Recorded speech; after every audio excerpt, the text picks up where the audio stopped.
Sicela ngawufaka ivolume mfethu.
Lesiphathile inamba mfethu yo cabanga mfethu.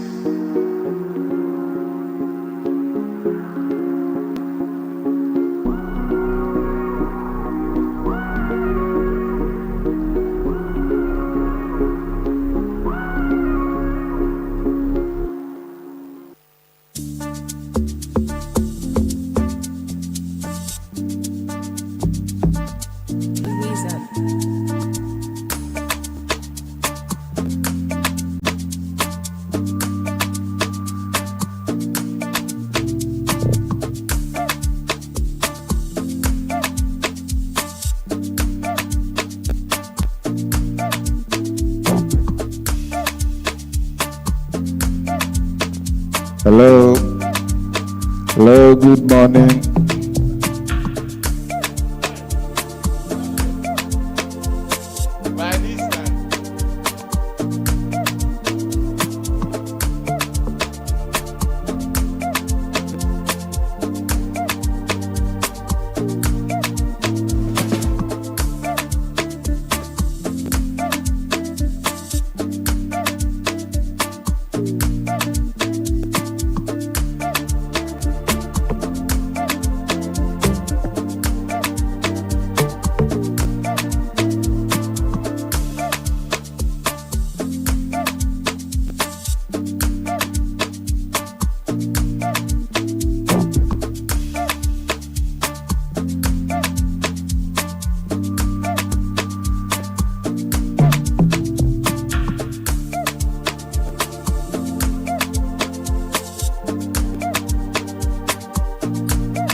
Sicela ngawufaka ivolume mfethu.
Ingoma lesiphathile inamba mfethu. Yo, cabanga mfethu.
Sicela ngifake ivolume mfethu.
Ingoma lesiphathi leyinamba mfethu. Yo, cabanga mfethu.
Sicela ngifake ivolume mfethu.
Ingoma lesiphathile inamba mfethu. Yo, cabanga mfethu.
Sicela ngawufaka ivolume mfethu.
Sicela ngawufake ivolume mfethu.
Ingoma lesiphathi leyinamba mfethu. Yo, cabanga mfethu.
I still got joy in chaos.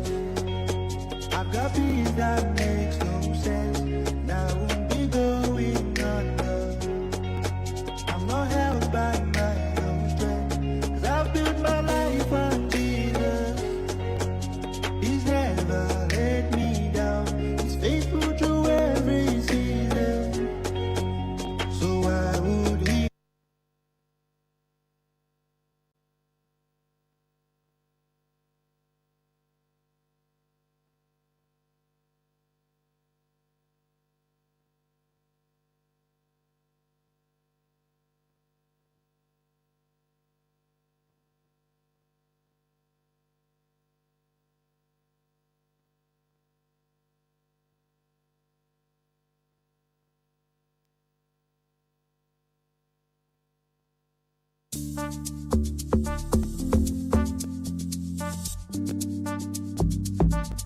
Louisa.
Hello. How you doing?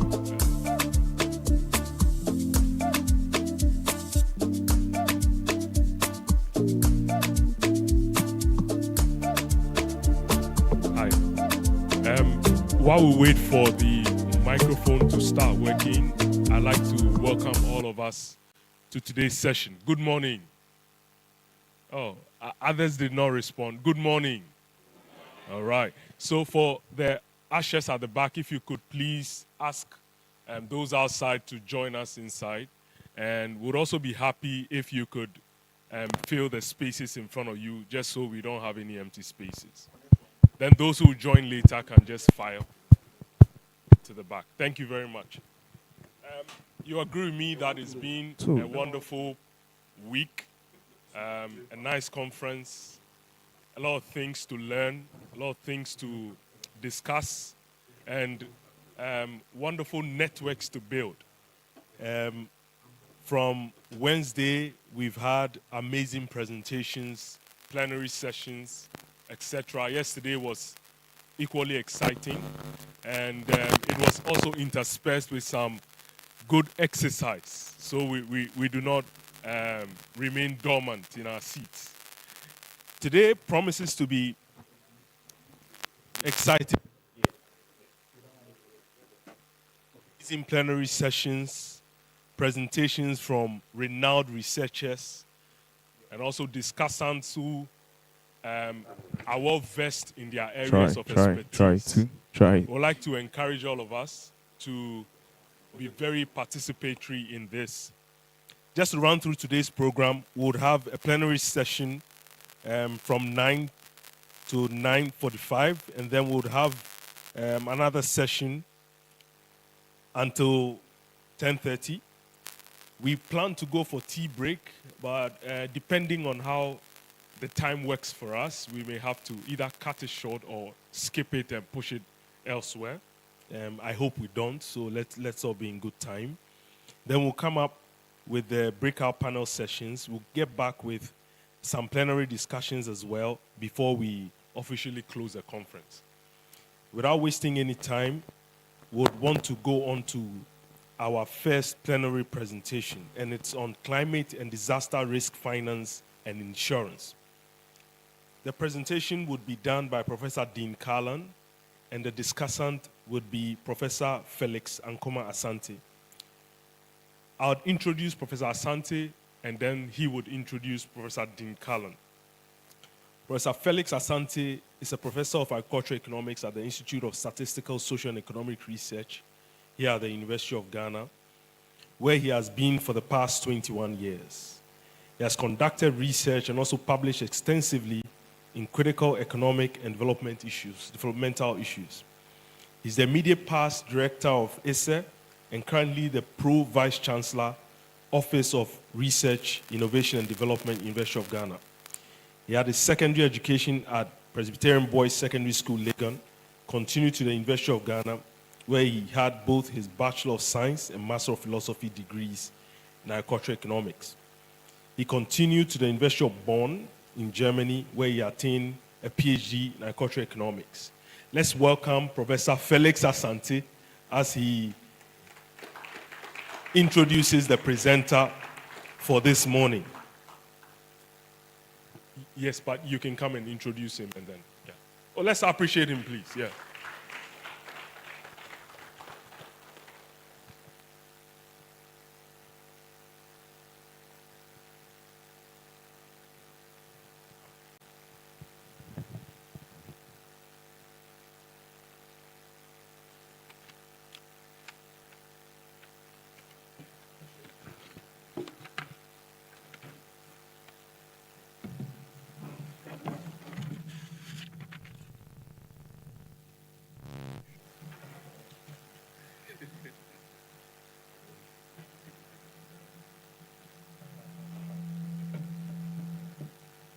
The MC will do that introduction, then I'll come in. All right, thank you.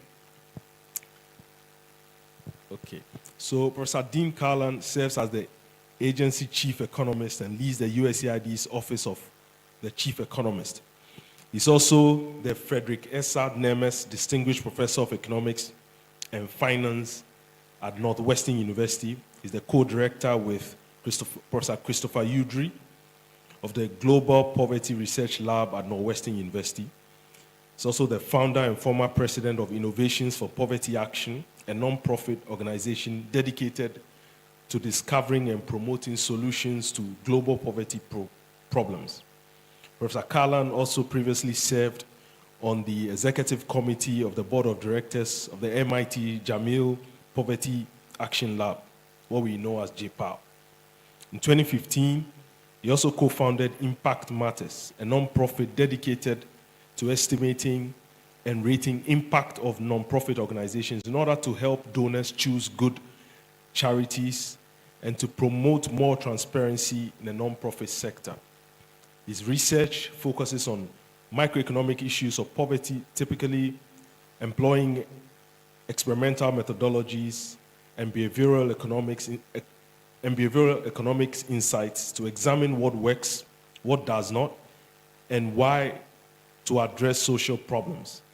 His work spans many geographies and topics, including sustainable income generation for those in abject poverty, credit and savings markets for low-income households, agriculture for smallholder farmers, small and medium entrepreneurship, and smoking cessation, and charitable giving. He has worked in over 20 countries around the world, including both low-income countries and in the US.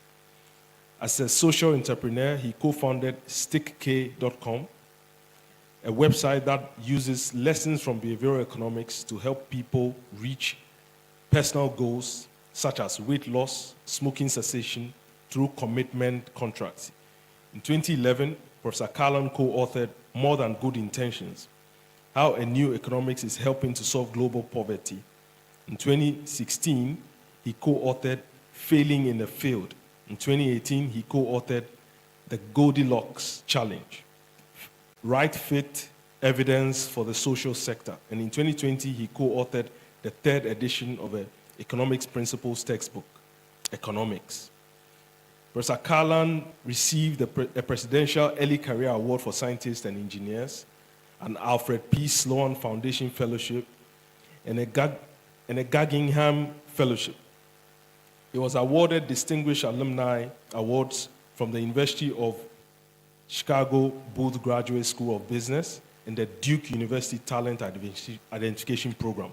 Let's welcome Professor Dean Carlan with a clap.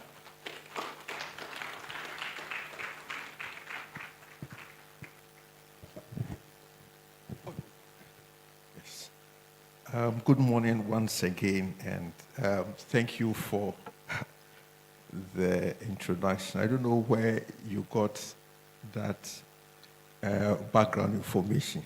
Maybe I have to get back to data protection. But thank you very much for the kind words. This morning, our first session is on climate and disaster risk, finance, and insurance.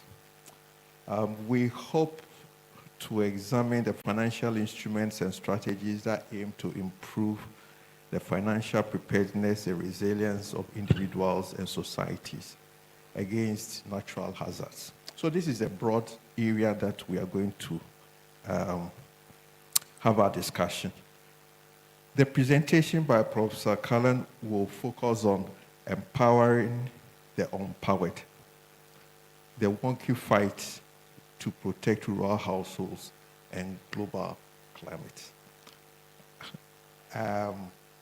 When I saw the topic, I was asking myself, I don't know whether I can answer. One can easily answer the issue that is at stake. But Professor Carlan will share insights on, based on his research, some of the issues and the methodological concerns that have come up in trying to address this. So with a clap, let us welcome Professor Carlan to the podium to do his presentation.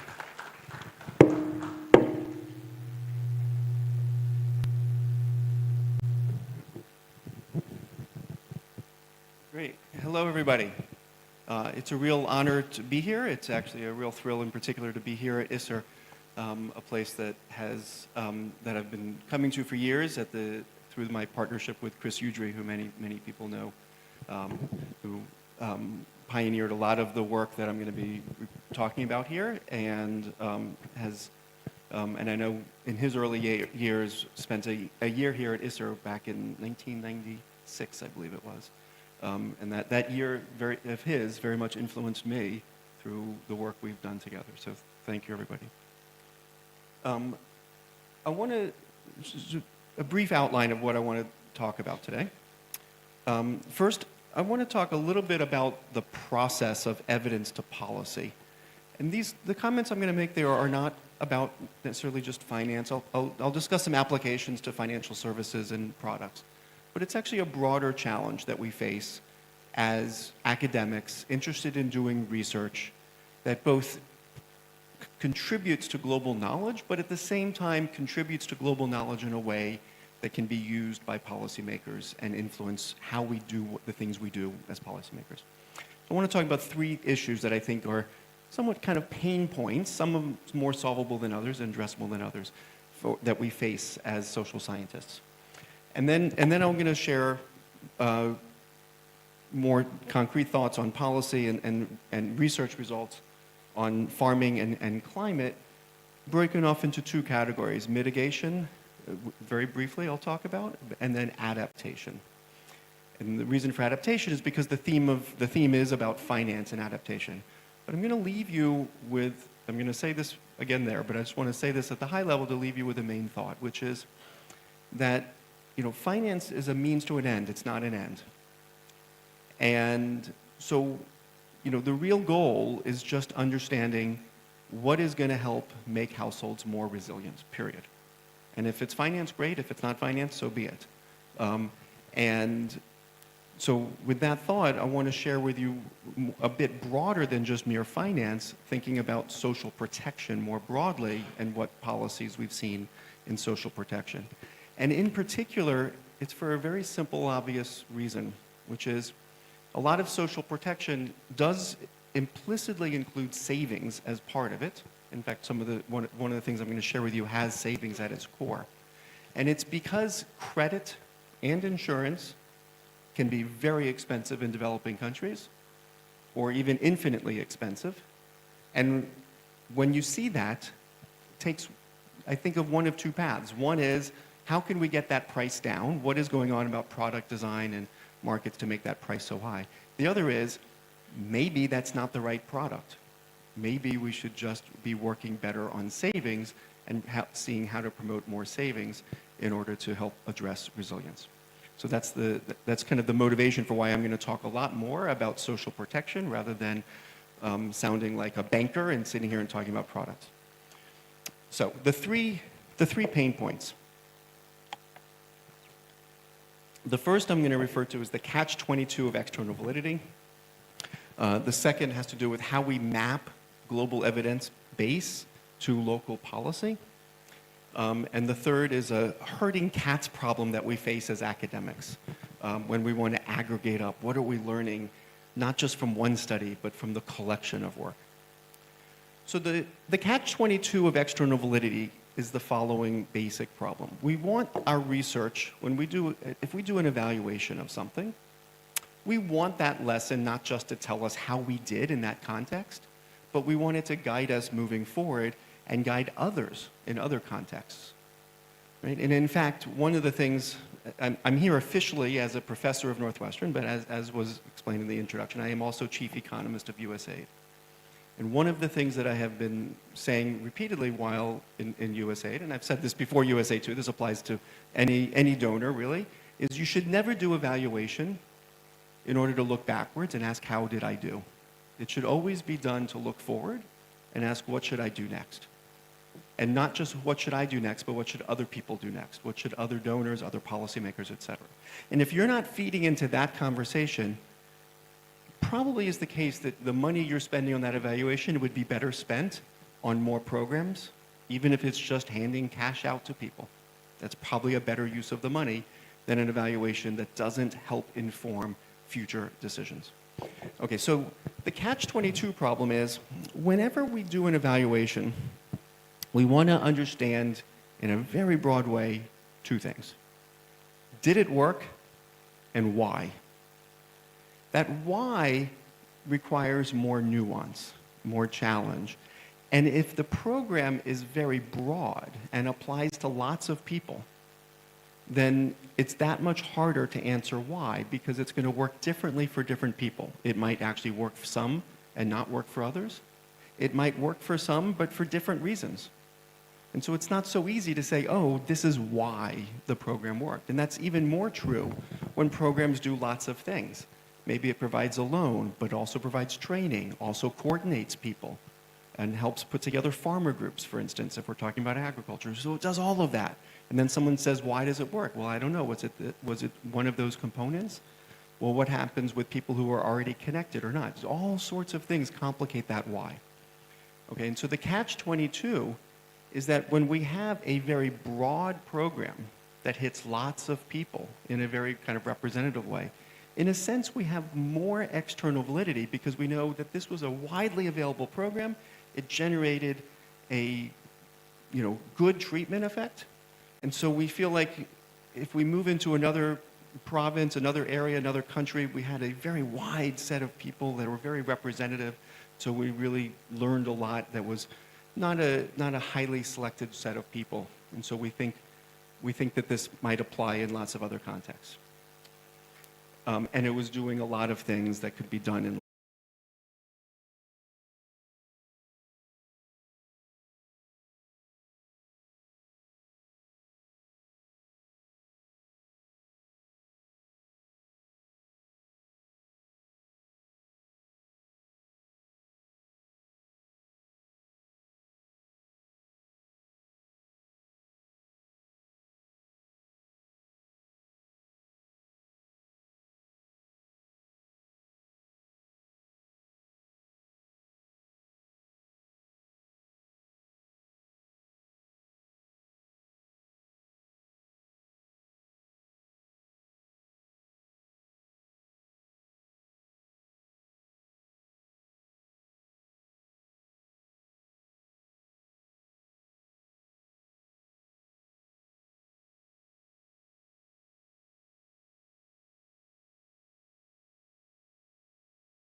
mobile money, you don't have the same kinds of implementation failures that can happen when you're dealing with a training program, for instance.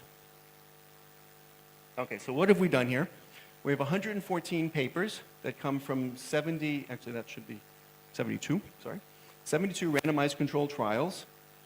Sometimes they produce more than one paper because someone wrote the 2-year paper and then they went back after 5 years and wrote another paper, and so that's why there's more papers than RCTs. In total, that's led to about 500 estimates on 12 primary outcomes that we basically were taking the most commonly reported outcomes from research. We see 33 of these are stream programs. A stream program is one in which money is transferred, usually monthly. And sometimes those are government programs that continue, and so the measurement is happening. The impact is being measured while the streams are still taking place. In some cases, the stream has ended. We do analyze them separately to try to understand the difference. And then the lump sums are ones that are usually in their mind and their targeting are designed around trying to trigger more investment. So it's just transferring $300 or $500, but all at once, or maybe at most in 2 tranches a month apart. The transfer amounts across all of these studies, the median lump sum is $422. This is in US dollars PPP. The median, if it's a monthly tranche, is 44.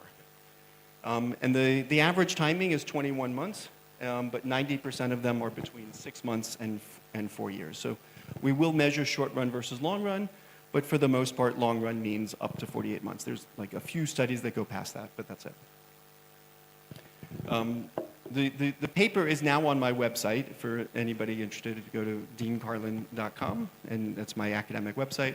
I'm just going to give you the high level here, which is that we receive, we estimate strong and statistically significant average treatment effects on 10 out of 13 of the primary outcomes. Think about consumption as perhaps like the key one that tells you something about resilience, and that's showing an impact of $2.70 a month for every $100 transferred. So think of that as a return on investment, right? So that's $2.70, multiply that by 12, you have something around 31% as a return on investment. That's a very high return on investment.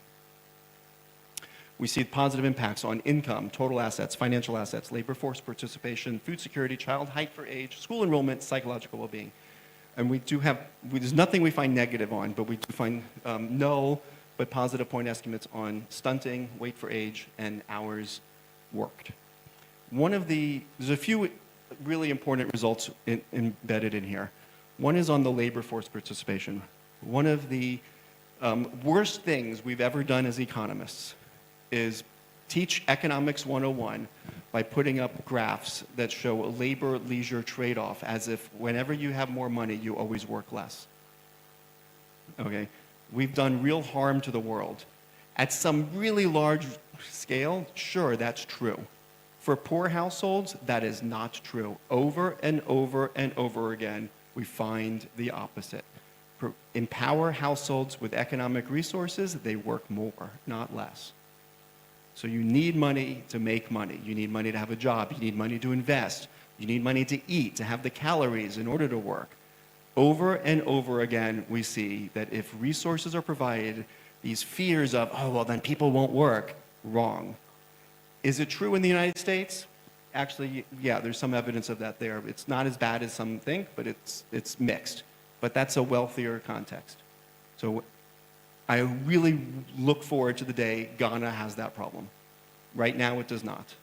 And I've yet to see any strong research from developing countries which finds that deleterious effect that has been feared. One of the key things is that we see assets go up, and income is coming both from the assets as well as from labor force participation. And we do see a lot of money getting saved as well. There's a lot more nuance, but this is the high-level summary. One of the key results that people always want to know, understandably so, is do the results last? Are they sustained? So when we look at the streams, we actually see results getting better and better over time. Now keep in mind, these are programs that are continuing, though, right? So that's what I'm saying is if you're giving $50 a month, then after a few years, treatment effects get bigger and bigger. Why is that? Well, the money is partly consumed and partly invested. So if you're always going like, of the $50, if you're always consuming 20 and investing 30, the 30 does start paying off. And so you end up doing better and better and better over time. Obviously, taking that, it's probably not the case that it's right to assume that those transfers are going to continue for 30 years. But the point is, within what we're studying, we're seeing an actual upward tick. When we look at lump sum, we see a slow dissipation.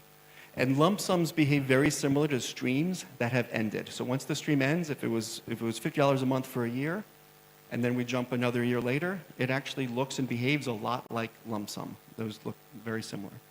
So here we see a slight dissipation, which is natural. Some of that money was used for durables. And so the durables are, a better roof, and you see a dissipation. So we see, for instance, a $2.20 per $100 impact on consumption at month 12, and at month 24, a year later, it shrinks to $1.80. That's not a very big dissipation. That is noticeable. Like if you just, kind of extrapolate that out, you'll see that it eventually does dissipate. But that's a lot of good that happens and definitely passes the kind of benefit-cost ratios. Other results are in the paper will be that we do look at. For instance, we do not find any concavity or convexity to the transfer amount. So that's really important for understanding whether there's poverty traps that you have to give at least a certain amount in order to generate benefits, and we don't find evidence for that. We also find that the programs work much better when targeting women versus men.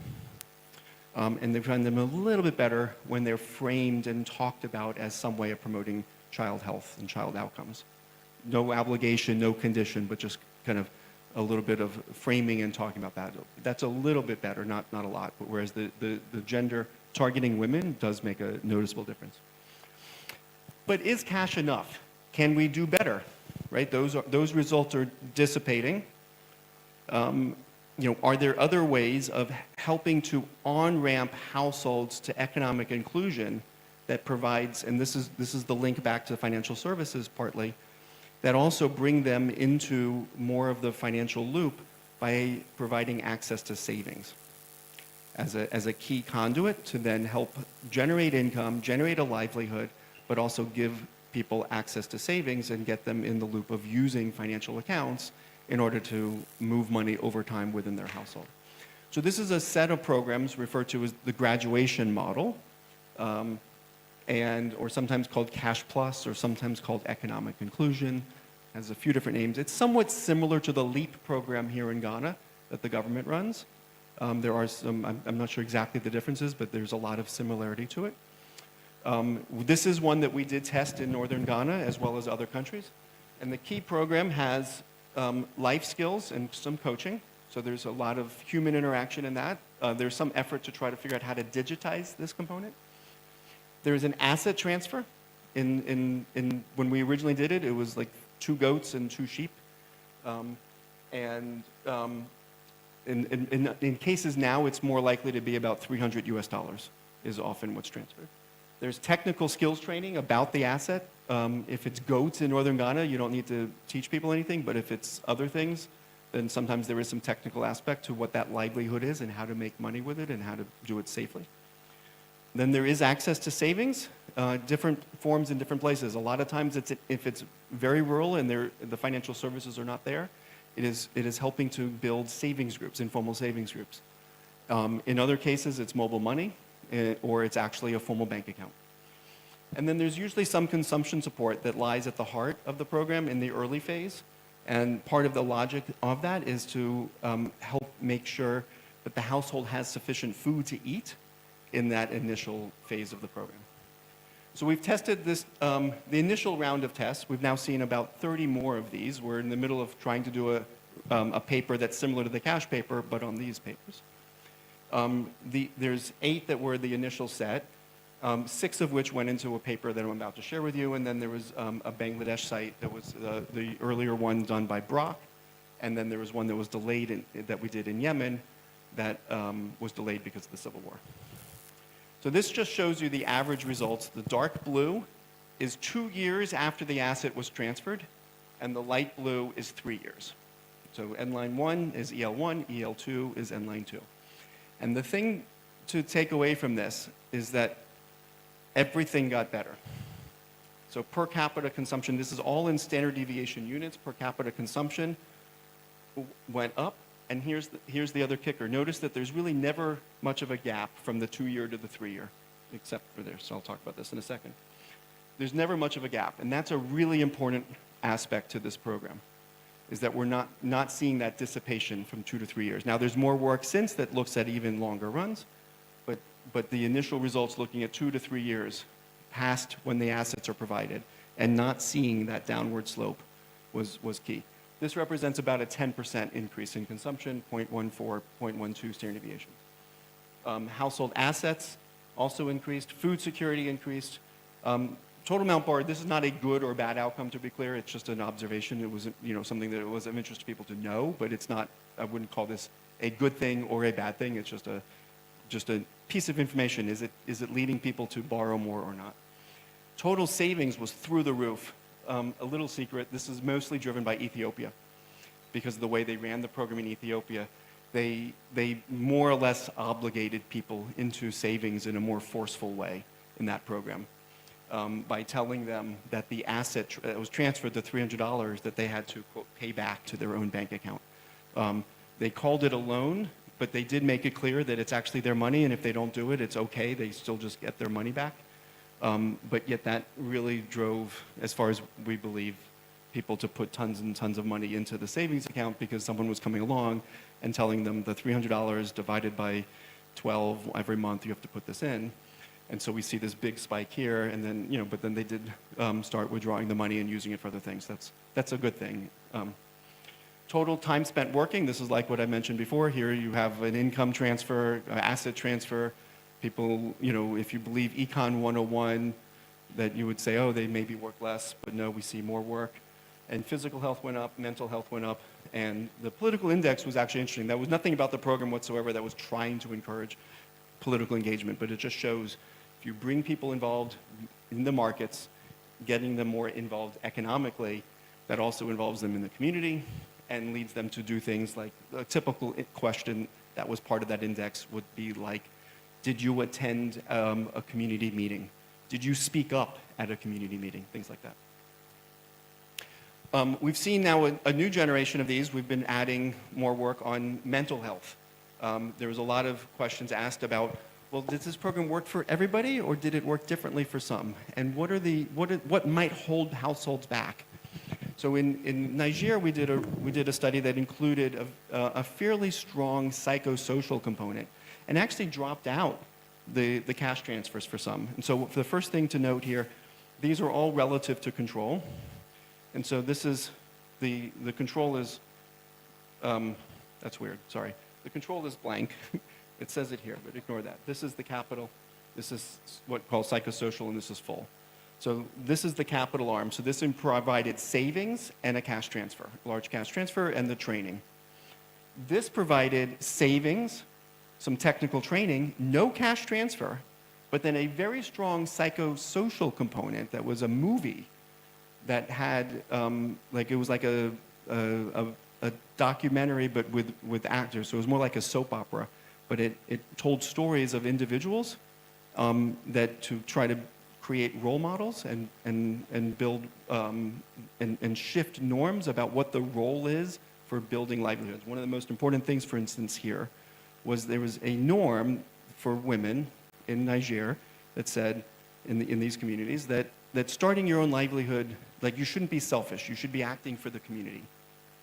And so what did the soap opera do? The movie tried sending the message that building a livelihood is good for the community. You're bringing economic activity to your community and contributing to your community by engaging in an economic activity like that. And so that alone led to big impacts without the cash. And of course, if you did everything together, you got an even bigger treatment effect. This costs more than this. So the question you want to ask here is partly like, well, okay, that's a bigger treatment effect, but it also costs more money. What's the difference? When we look at it in terms of consumption and business revenue, we see a similar pattern. So this is the control. The biggest treatment effect is from the full, but the striking thing is how close we get with the social treatment arm.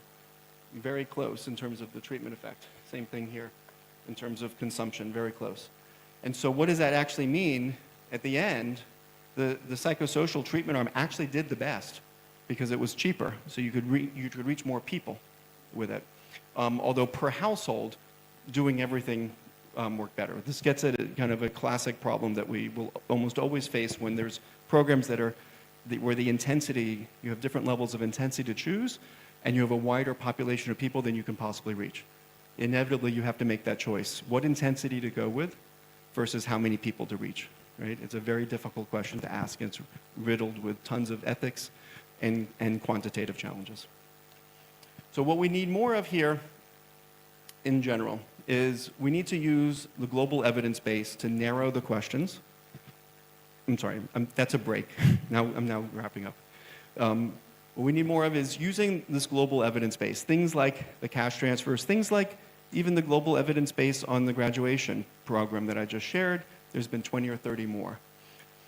From that, we should be able to understand in a given context, more narrowly, what is the local adaptation that we either should be doing or we need to be asking about. We need to be setting up new studies to understand, okay, that's really interesting research, but it doesn't tell me whether I should be including men in these groups or not.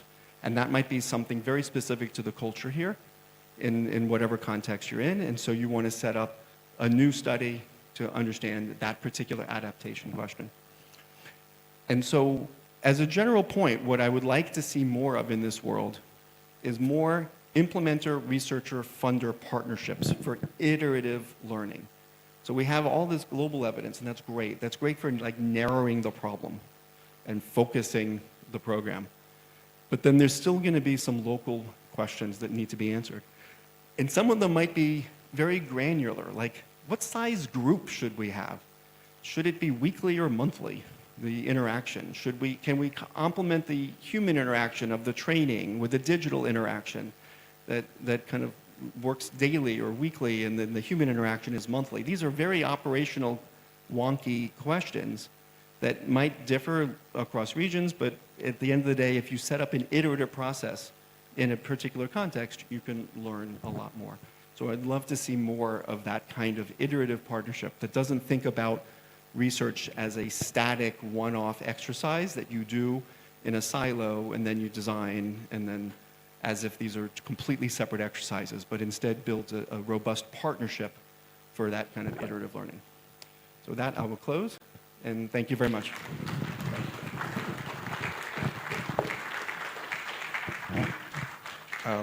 Your glasses, your second eye. Thank you so much, Professor Kellen, for the insights that you've given us. I mean, he's raised a lot of issues, some concerns, methodological issues, and he shared some findings from his research. I mean, the presentation was in two parts, trying to move evidence to policy. And for me, what we call ideal database is something that we need to put our heads together and try and come out with a solution. And then he moved on to agriculture and climate change and focused more on use of a piece of land. We try to maximize it, so in effect, intensification.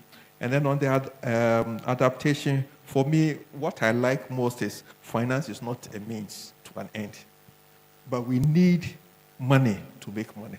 So I was asking myself, when do we put in the finance and it's not an end, but we need money also to make money. On this note, I will open the floor for discussion. A lot of issues have been raised, a lot of concerns have been raised, and I'll give time for the audience to also give an input. This is the time you can get him, so please. Yes. Is there any mic?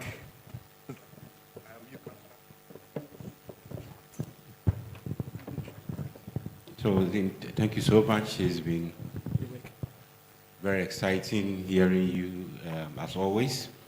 Now, I want to hear from you, research uptake. You know, being with USAID, and how do you see research uptake? How do the policy translating research to policy? How do you find that space? You know, what is the difficulty? What are the challenges?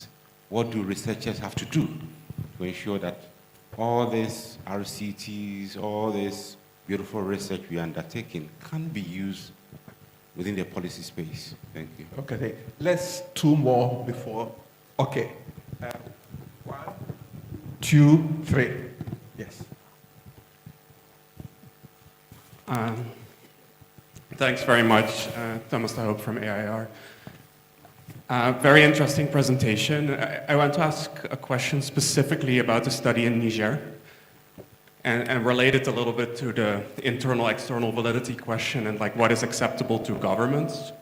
From what I understand, the Niger is basically like an adapted version of the graduation program to make it lower cost. So I'm curious if you think about internal virtual external validity, whether you can speak a little bit more not only about like differences between different contexts, but also differences between government-supported programs versus like more smaller scale pilot programs, and like what is acceptable to governments, and like both in terms of costs and like are pilot programs like the way to go, or are we actually doing impact evaluations of programs that are not relevant for governments because they're not able to implement those in any case? All right, thank you. There's one here, and then the last person. Okay. I wanted to. I've worked on actually on financial development, but what I saw is that connecting to your studies, it seems the index of financial development doesn't really in the index. Don't you think it should inculcate other composites, like the multidimensional poverty index as well? And the second thing is, I think, can't we think about in the financial market system, because when the financial market system behaves anyhow, I mean, it will affect the citizens as well, and adaptability and the rest. Finance. Thank you. Yeah, so the last one, and then the last thing you said, yes. Yeah, the model that Mohammed Yusuf put in place in India. Mohammed Yunus. Yes, Yunus, yes.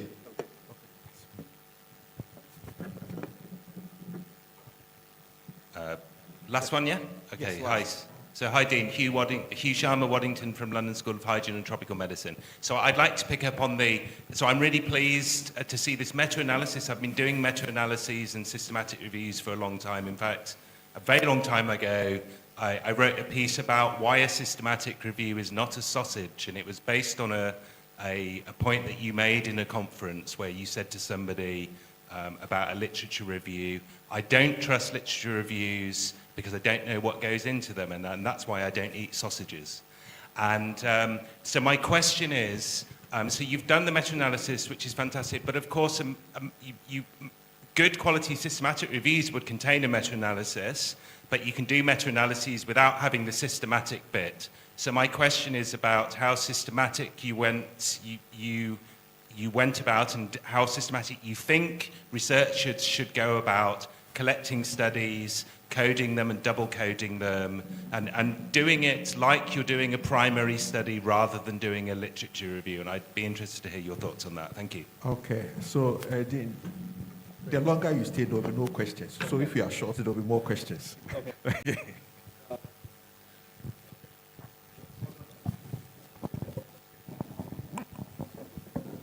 Okay, super fun questions that I'm not going to be able to do full justice to, but let me give it a shot.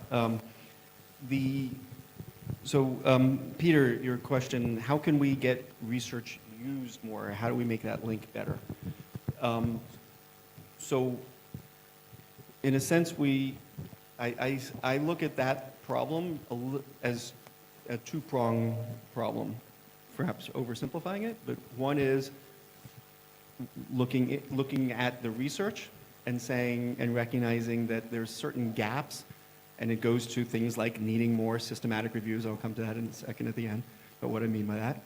And we do need more of that kind of synthesis. And there's some reward for that in academia, but not enough, in my opinion. And we need more of that helps provide that aggregate. But also, and here's the key that I think is a lot of times missing from that is it's missing the how do you locally adapt this research. So that's sometimes you might have a really good systematic review, and maybe it's done like perfectly by all standards. But yet there's not a section at the end that says, and now here's your 10 questions you need to ask in a local context in order to know how to do it. So that is something that that donors can do, and I know that I can tell you that the work that we're trying to do at USAID, I'm not here representing USAID at all, but we'll say that the work in my office is very much focused on doing that kind of guidance on work to help identify, okay, here's what the evidence says, but what is it that we need to figure out in order to implement that idea, that intervention in a given context? So that's on the researchers to some extent, to do better job of translating down not just what the treatment effects are and what the econometric results are, but what is left on the table that are the wonky details, and somebody needs to make that leap. And the second is looking at the decision-making process and making it easy. The reality is, it's not like anybody is out there choosing policies, I shouldn't say anyone, choosing policies because they don't care about impact, right? They're solving a multidimensional problem, which I'll get to in a second on the poverty measure, themselves, and just adding something to the mix of what they have to pay attention to, that's not fair. So you got to make it easy for the decision makers to do what they're, to use that evidence. That's my kind of more theoretical answer. Niger, government versus NGO. I think in my mind, it always helps to break down the differences. And then once you do that, I think the problem is less stark than one realizes, than one then thinks up front. And so, in a sense, there's I think 3 different buckets to put in, four different buckets to think about what is the difference between a small-scale test of something with a nonprofit and government policy. One is just sheer size. Now, a lot of times, the size is actually not that, it's beyond size, you can't really say like, why does that matter? In the case of, say, the graduation studies, those were actually usually a couple thousand households. So sometimes people called them pilots, and it was actually, I think, a mistake by some, because 2,000 is actually, you're now well past the point of thinking of it as a small operation. That's a fairly big operation. A second is when you think you're actually going to generate general equilibrium effects. And again, this has to do not with the size, but with the intensity of your penetration, the intensity of the density, of treatment within a certain area. And so if you're going to be rolling out a program and you tested it at small scale by providing it to 1 out of 100 households, and then at full scale it goes to 50 out of 100, well, that's obviously important to understand what are those general equilibrium effects. That's just called doing further research, and a good evaluation can pick that up and can measure that, and there are really good studies that are testing those kinds of things to understand more about how we affect general equilibrium. A third is just who is implementing, and the thing there that's, I think, the reality is that in a lot of cases, government program is actually run by NGOs, so it's actually not any different. I can tell you that some of the very programs that we tested under what we did were run by NGOs with an outside donor, and that very nonprofit was also taking on government contracts to do the same thing. So it's no different. It's just where the money is coming from. So in that world, it's irrelevant, unless there's some political economy to the conditions. And the fourth, oh shoot, I had a fourth, but now I forget. So, but the point is, there's a fourth. And the real point I'm trying to make is, I think it's a great question to ask, and it needs to be delineated down to what exactly differs between a government and a non-government, or a government and whatever it is being tested, in order to understand which of these issues are going to translate it, which one's not. For the graduation program, the biggest issue that we usually faced when talking to government was not what I expected up front. When I started those programs, I expected the pushback from government to be, that's too expensive. Turns out that wasn't usually the pushback, because they were already spending tons of money on social protection, And they actually saw these programs as, wow, so this actually might save me money in the long run if it actually helps lift people up in the long run, which makes me really nervous if that's used in the short run, but in the long run, that's a healthy approach. The biggest issue we usually heard from government was, we don't have enough employees to run that program. That's using household level outreach at a ratio of 50 households to 1. We don't have that many technical extension agents in our ministry of whatever to do that. And so that's one of the reasons why we've seen innovations in this model shifting to groups, shifting to technology, to increase the ratio of beneficiaries to extension agents that's needed in order to implement at scale. The multi-dimension poverty, depending on the context, there's lots of contexts where I see those used, and I think that's great. Across, I just put up consumption, not out of any, not to demonstrate any predilection for preferring that to something else. The outcomes, there's 13 outcomes in the paper. If someone wanted to create an index out of those, they'd be welcome to. The challenge with multidimensional poverty, obviously, is that you're needing to put weights on the different things. And that's a judgment call, and that's one that I think that's good if someone wants to do that, and that's great, but it's not, it does lend itself to then debates about how to weight, et cetera. But one can easily do that in any one of these kind of studies and let that be the outcome of interest. I think, in a sense, one of the key things, and I don't want to get too hung up in needing to say it up front, but there is a certain element where if you're a donor or government and you want to set a target and say you want to run programs that move the needle on something, that's important to kind of be held firm to. So if you say it's going to be this multi-dimension, there is an argument to say you can't weasel out of that later and say, no, I meant this thing over here. Because then politics will always win out, and you'll just find the measure that goes up and claim that that was the outcome of interest. So I think that's actually key in a process. Other than that, I see that space as a researcher, as one that we learn how are things moving, how are the different components moving. I care more about that personally than how we aggregate up a bunch of 5 different measures, but that's just me. In terms of Muhammad Yunus, I have tremendous admiration for what he built, a true movement that has expanded access to credit for people around the world. At the same time, it was oversold. I'm not saying he did it, others oversold it as a poverty alleviation tool, when in reality, the power that came from the microcredit movement was really one of freedom, allowing people to make more choice. But it wasn't that it was lifting people out of poverty per se, on average. You do have evidence of a right tail that does do much better, but not, most results on average are nulls for microcredit. One of the tragedies too is that by getting so popular so fast in the public sphere, in the policy sphere, they lost momentum on innovation. And it goes to the matching cash flows problem. The standard microcredit model that was pushed starting 40 years ago included very rigid lending terms. None of us, if anybody here has a credit card, they understand the power and the freedom that comes with being able to borrow what you want when you want and pay it back when you want. That's great. Why don't the poor don't have any credit like that? Much more rigid and strict. Right? And there's something that's very unsatisfying about that, and that is, that model still stays true in that microcredit space and is yet to really push out a standard that is more flexible.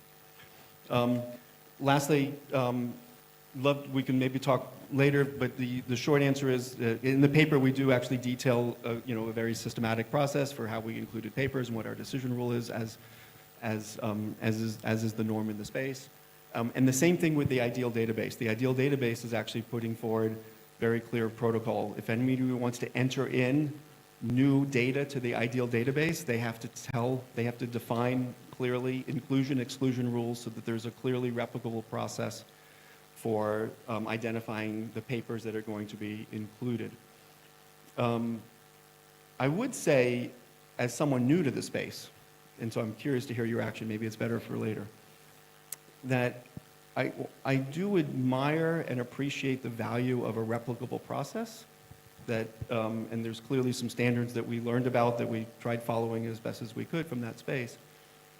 But I would say that there's some aspects of including and excluding that I did constantly get very uncomfortable with, realizing that there's a lot of subjectivity that you're wanting to include, and you're realizing that if you stick to your rules, you either have to or you cannot include a certain paper that you fundamentally think is appropriate to fit. And so there's a lot of, that's a challenge, let me just say. Like, I don't know how to resolve that. I would say that there were some papers like that in what we dealt with, and we stuck to the rules and we stuck to the inclusion-exclusion criteria. But I think there's a lot of cases that we're overthinking what we get from that, when we know that we can always change those inclusion-exclusion rules and we can monkey around. Thank you so much. I've been signaled my time is up. And Dean, thank you so much for the presentation. I mean, there's a lot of information that has been shared this morning, and I'm hoping that as you do your research, some of the issues raised, you reflect on it. Methodological issues and interpretation movement from evidence to so.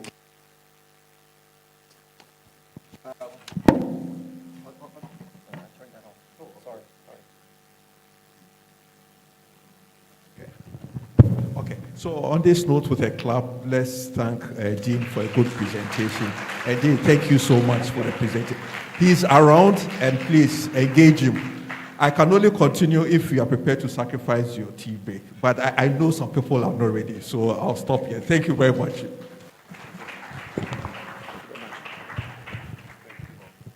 Let's appreciate them once again. Thank you so much, Professor Asante, Professor Carlan. Professor Asante, indeed you are right. We've sacrificed half of the time for our tea break already, but we have an exciting presentation, another exciting presentation coming up.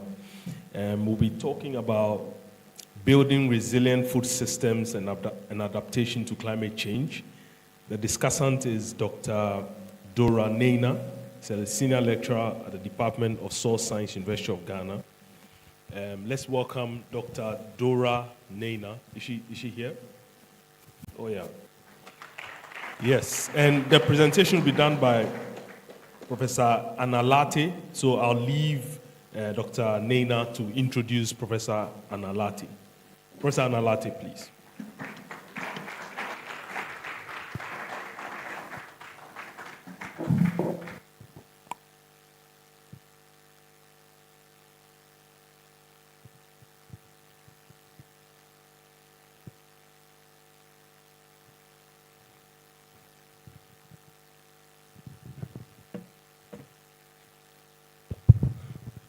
Good morning, everyone. Thank you very much, organizers, for giving me this opportunity to play this role this morning. For this session, we have our lecturer or presenter being Professor Analate. Professor Analate is currently an adjunct professor at the Department of Nutrition, University of Ghana. Before she left for the Food and Agriculture Organization to be the Director of Nutrition, she was already a lecturer at the University of Ghana for almost 3 decades. Prior to that, she had her BSc and MSc degrees from the University of Ottawa and University of Guelph, both from Canada, or both in Canada, sorry. In 2018, she was awarded an honorary degree by the McGill University, Canada.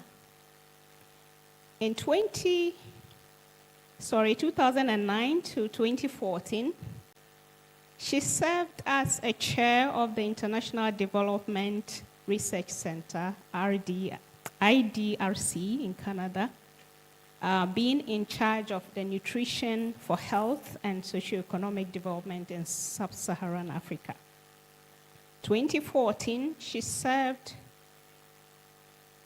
was the recipient of Site and Life Nutrition Leadership Award.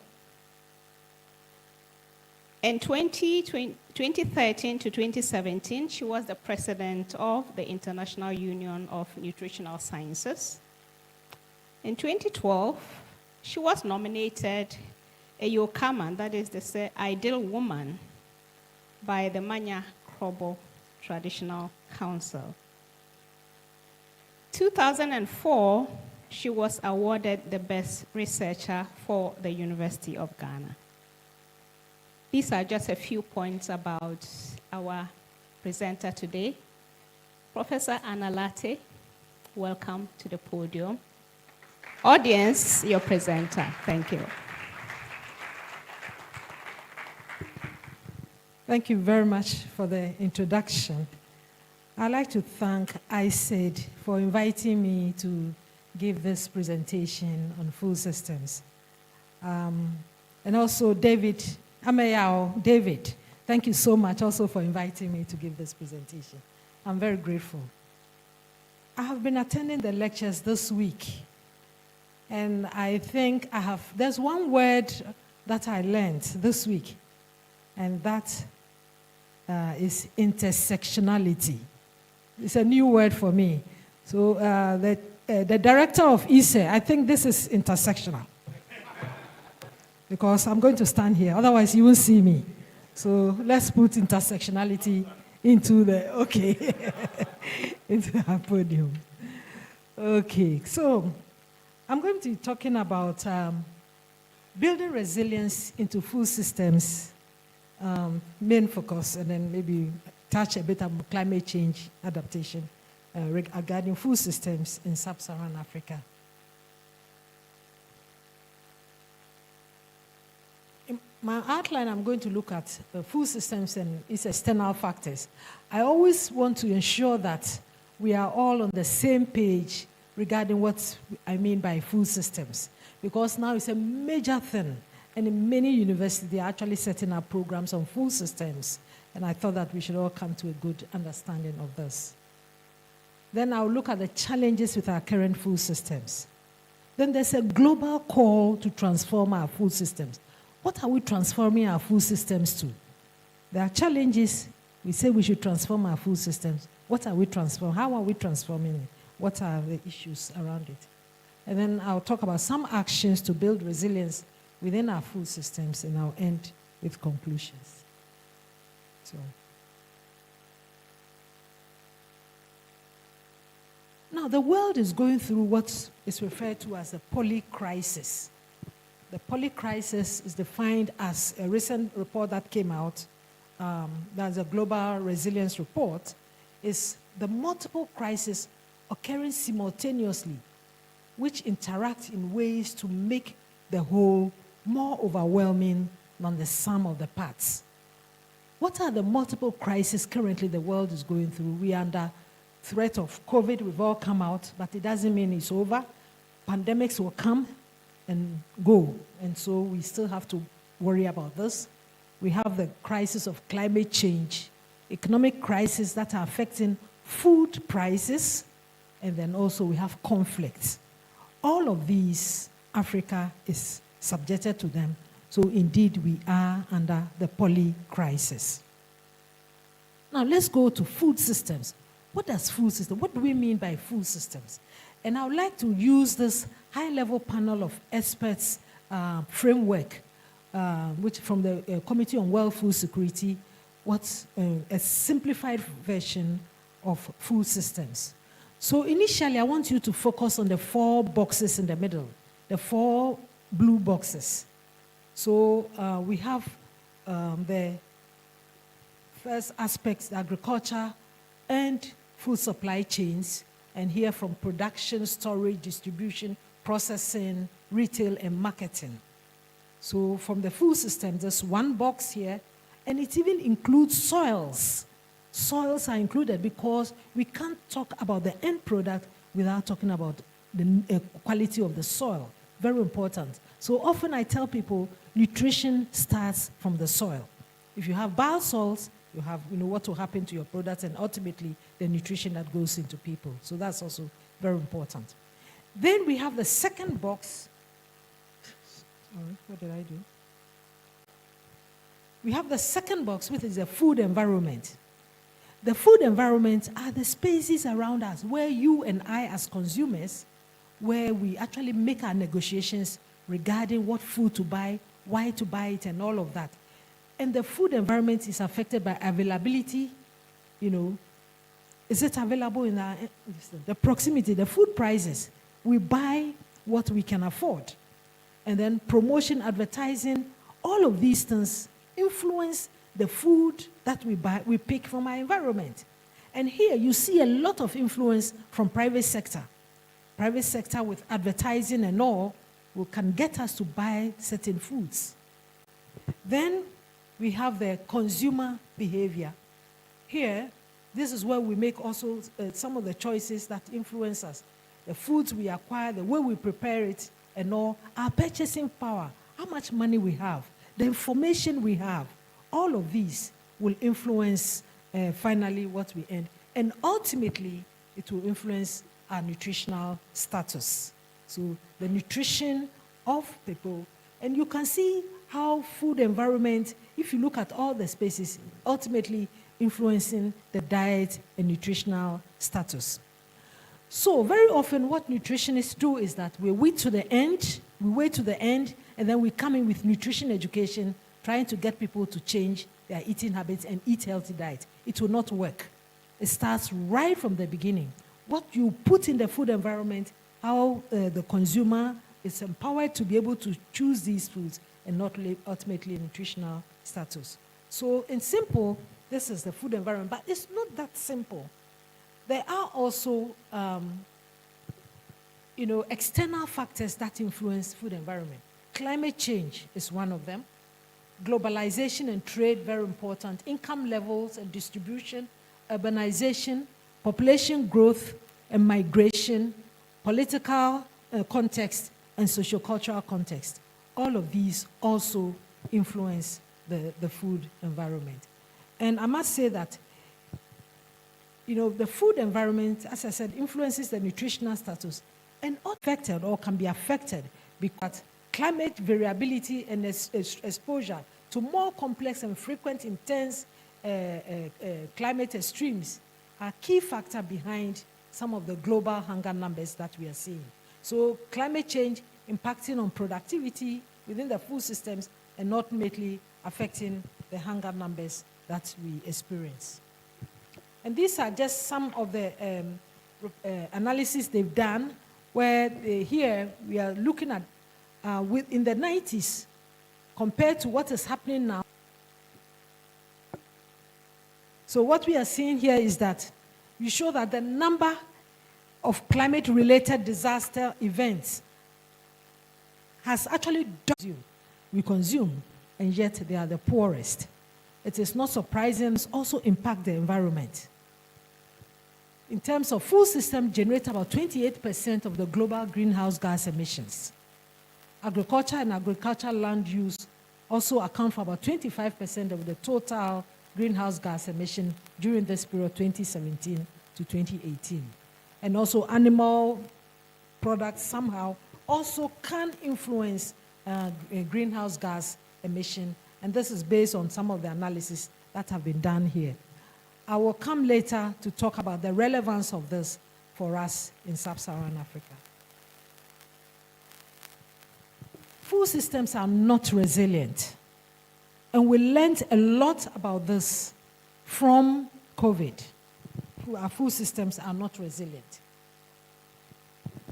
We can see the COVID effect. In 1 year, we saw the biggest increase in the hunger numbers ever reported in 50 years. 180 million more people in 2020 than in 2019. And you can see the sharp rise in the numbers, undernourishment numbers, and also in the prevalence of undernourishment as a result, you can see the COVID effect. Now, Africa, you can see the numbers here. In Sub-Saharan Africa, in 2019, about 219.8 million, and then in 2020, the numbers went really up. Now, even though in Africa, the health impact of COVID was relatively lower than in other regions, you wonder why we are experiencing this.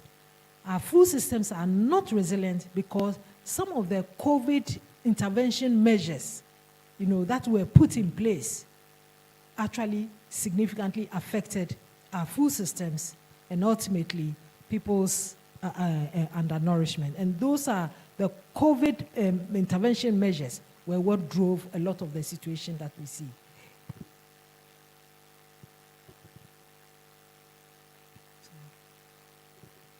We also have, this is based on a report that has just been released, the Global Resilience Report. And this was focusing a lot on the nutrition impact of COVID. And one of the things we saw was that acute malnutrition in children increased by about 20% between 2020 and then 2022. And this study was done, data were collected in about 19 countries that have been affected by humanitarian crisis. And 16 of these countries were in Africa. So basically, the numbers of children, malnourished children that we saw, the increase from 2020 to 2022, as a result of COVID, a lot of them were in Africa.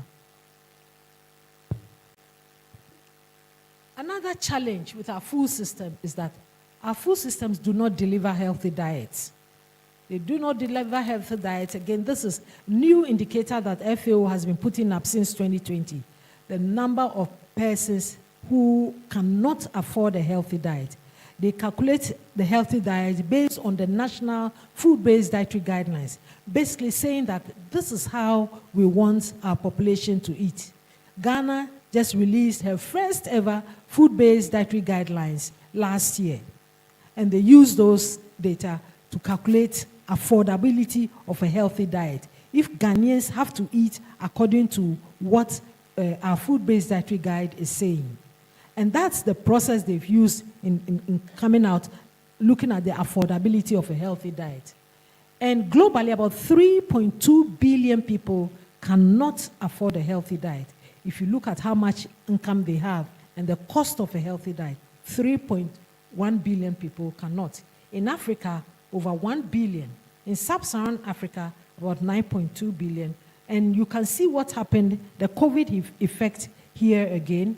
Between 2019 and 2020, we saw that the number went significantly high and more people could not afford a healthy diet. In 2019 to 2020, the change was about 30 million plus people could not afford a healthy diet. The numbers are coming down, but slow. So again, we see the food systems not being resilient, and also we also see the issue about our food systems not delivering healthy diets. COVID did not cause this. The situation was there. There were weaknesses in our food systems, and COVID just highlighted these weaknesses in our food systems.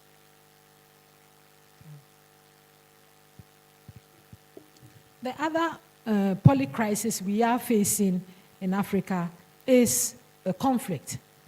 Africa has its fair share of conflict. And we know in the midst of conflict, systems are disrupted. Food systems, health system, water and sanitation, education, social protection, all of these systems are disrupted, affects food prices. Even essential nutrition services to women and children are affected. School meals, and for some children, the school meal is the most significant meal for them in the day. All these things are disrupted and also can affect our access to nutritious foods. And indeed, conflict is also one of the drawbacks or one of the issues that we do face in Africa.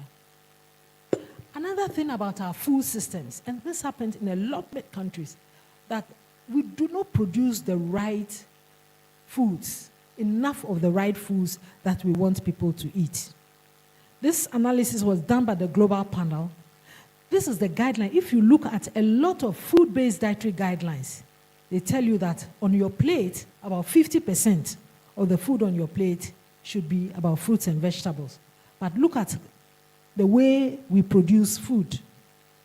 We produce more cereals and staple foods and less fruits and vegetables. So it doesn't match. What we are producing does not match the recommendations that we are giving. Okay? And a lot of countries have their policies which are centered more on calories, producing the staple food that will fill the stomach. So it's not surprising that Africa is not somehow able to bring down its malnutrition situation. Even the staple foods that we produce, we are not eating enough of it because hunger still prevails. We have not been able to bring down the hunger numbers because of other factors, distribution, people not able to even get the staple foods. So there are problems. The way the recommendations we give regarding consumption does not match country food production policies. Fruits and vegetables are not promoted. And you should look at the cost of fruits and vegetables in Ghana. We have just done a brief study among University of Ghana students wanting to know why University of Ghana students do not consume enough fruits and vegetables. And the key driver is affordability. They said it's too expensive. Our policies do not really encourage the production of fruits and vegetables. Most countries invest more in staple food production than they do on the other aspects of a healthy diet that we want people to eat. And to support, again, this data, again, this is from FAO's data report on food security and nutrition 2023. You can look at many countries, and as I said, you can see, let's look at Africa. We produce a lot of staple foods. You can see. And where we have yellow, it means there are deficiencies. The fruits, animal source foods, we don't produce enough of. Nuts, pulses, and seeds. These are all essential aspects of a healthy diet. We don't produce enough of vegetables, fruits, fats, and oils. You can see our focus is more on the staple foods. It's almost like saying people are hungry, let's fill their stomach with more staple foods. But what they need for healthy diet, our production of it is really, really, really low. So, not surprising, I've given you these figures already. You can see where the people who cannot afford a healthy diet globally are located. And the deeper the red color, the higher the prevalence. And you can see that the prevalence in Sub-Saharan Africa is high. You are talking about sometimes about 75% of the population not able to afford a healthy diet. And this is based on the cost of a healthy diet, based on their food-based dietary guidelines. That is the way governments expect people to eat to remain healthy. And yet, majority of people in Sub-Saharan Africa cannot afford a healthy diet. So I have talked a bit about climate impact on food systems impacting climate change.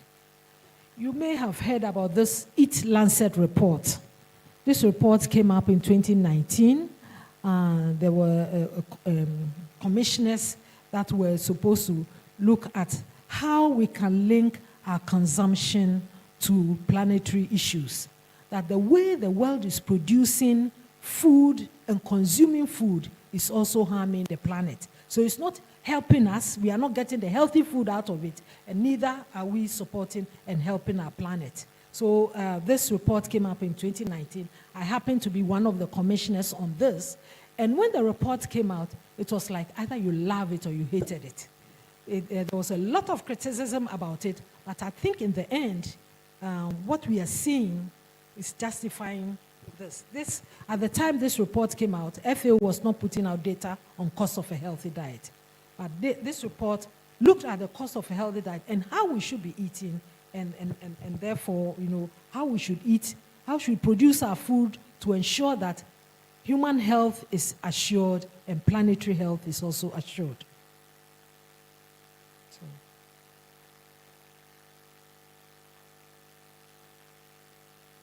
Now, the report looked at, it came up with a reference diet.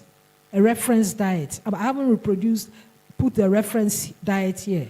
Basically, saying that, if we eat a certain way, we can remain, the circle, with the dotted circle, are the boundaries within which we should eat to remain healthy and also not unduly affect our climate. So how do you eat in terms of our production, our consumption, and at the same time protecting our planet?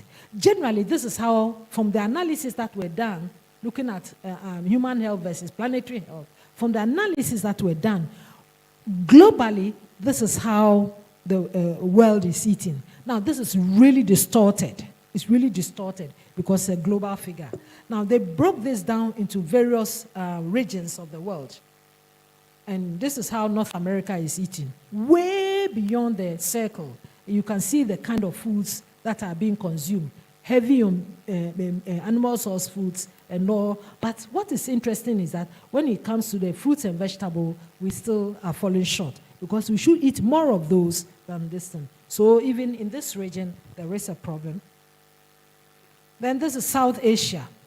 See, they are short in terms of, if you look at the sample diet, the planetary or health boundary dietary consumption, and looking at the various components that we should be consuming, this is how it looks like for South Asia.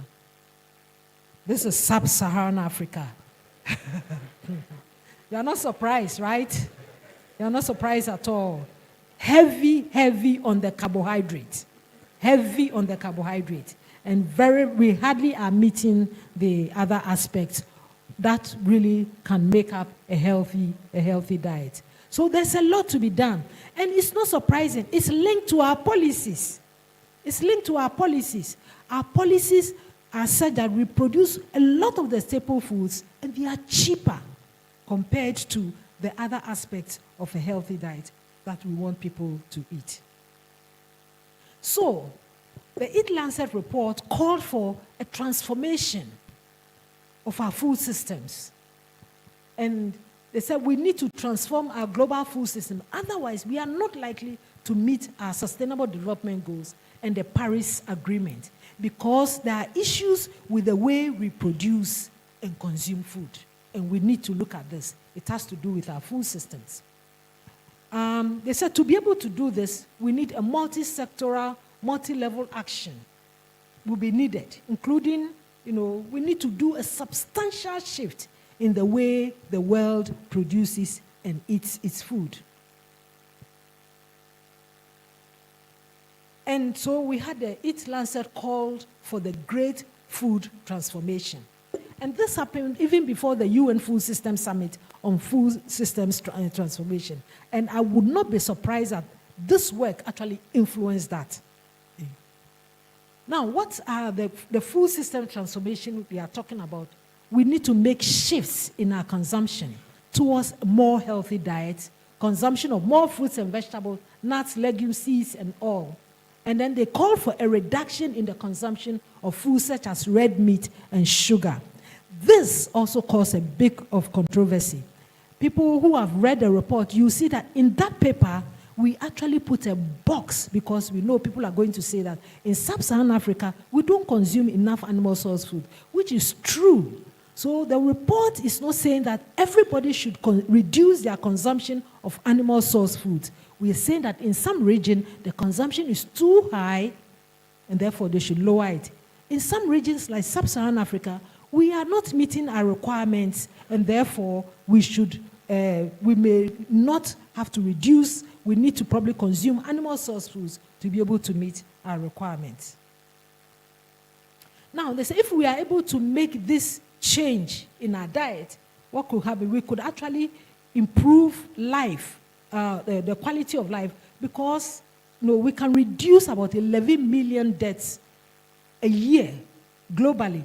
People dying from non-communicable diseases like diabetes, cancers, and heart attacks and cardiovascular heart diseases. We can actually reduce that number by about 11 million just by changing our diet.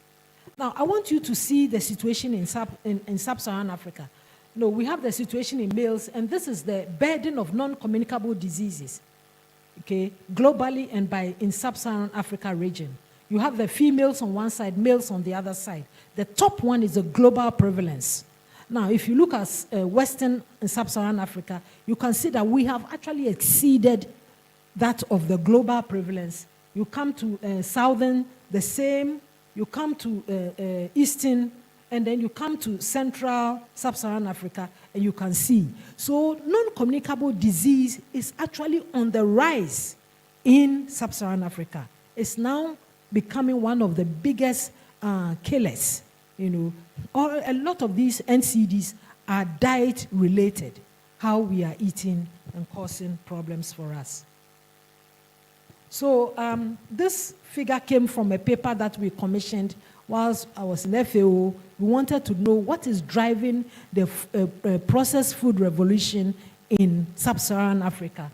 And this work was done by Tom Reardon and Barry Popkins.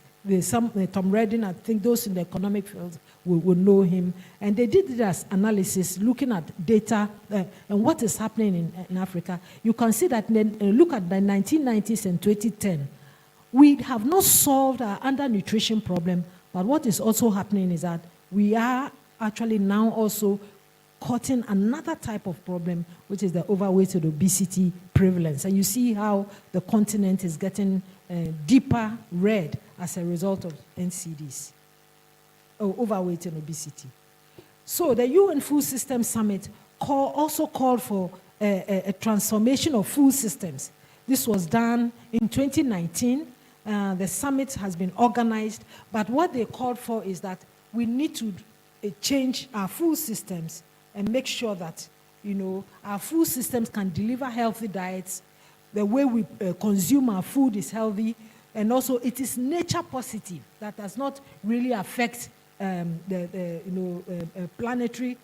causing planetary damage, and also equitable. People within the food systems should have equitable rewards within the food system. As I said, the small-scale farmers being affected. And also we need to build resilience in our food systems and ensure that our food systems are resilient to pandemics, because pandemics will come and go. So before the Food Systems Summit, many countries came together to come up with a pathway by which they are going to transform their food systems. And of the 91 countries that presented pathways, 91%, 42% of these, 42 African countries submitted pathways. And as you can see here, majority of them are saying that if we want to transform our food systems, we want our food systems to deliver on healthy diet.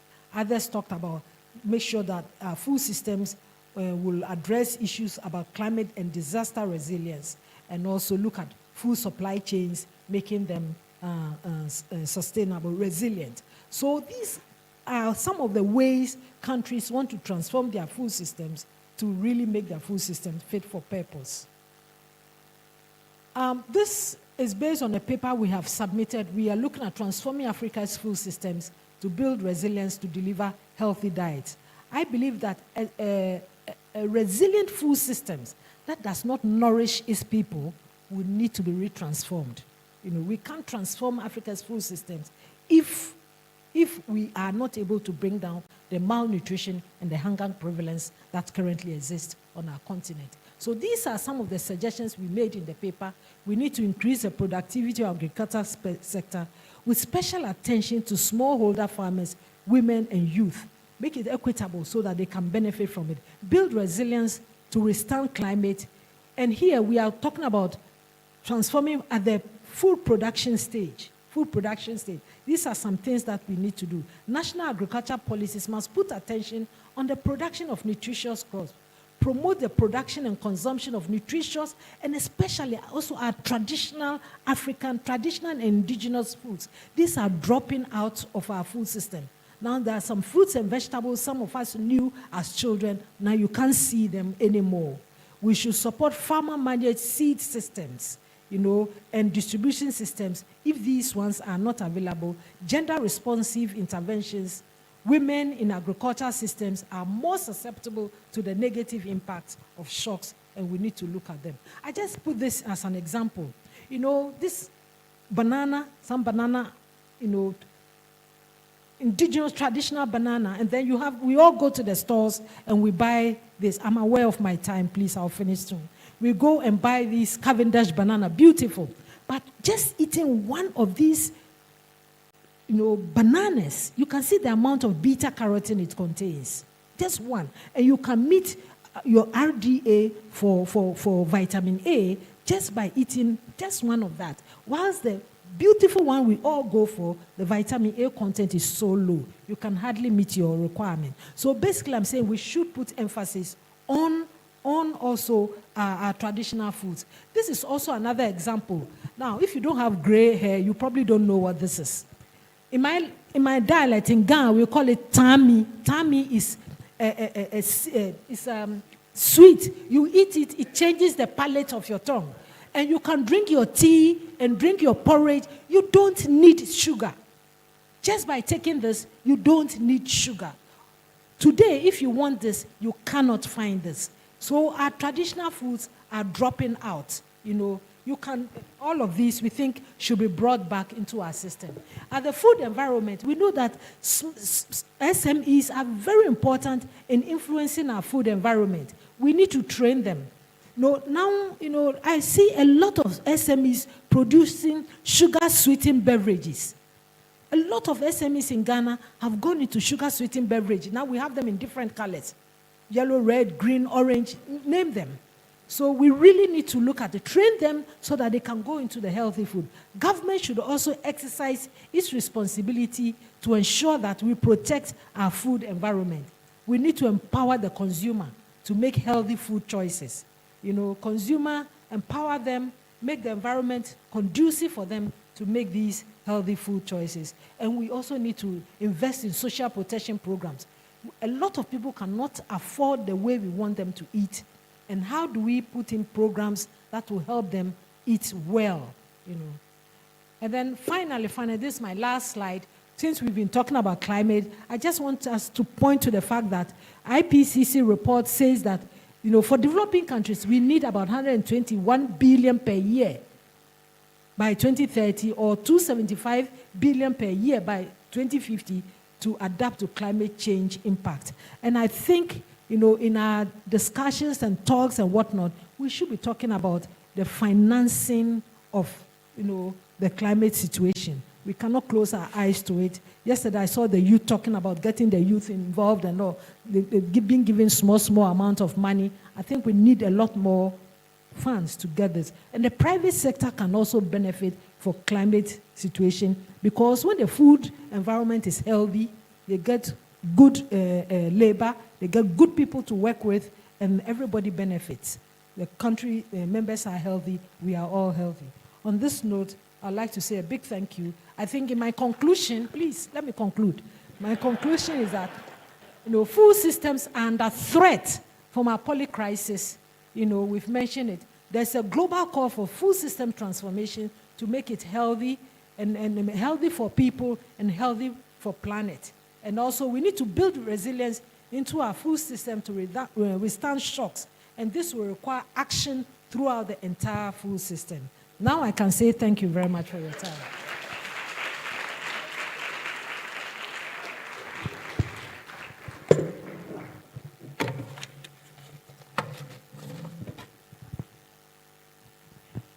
Thank you very much, Professor Lati.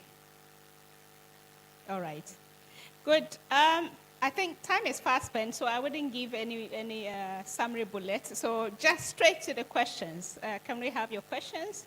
There are actions. Okay. So can I have the gentleman in the 3 questions? Yes, that gentleman. Yeah. Thanks. Good. Thank you very much. I think your presentation was very interesting. But you kept emphasizing on consumption of healthy diet. that is missing in the equation is the issue of culture influencing the kind of food choices that we make. An observation in the food system shows that over the years, government, the donor world, our attentions has not been on how to empower in terms of knowledge, helping the household to make these choices. And the culture is always the influencing factor. How can this be broken?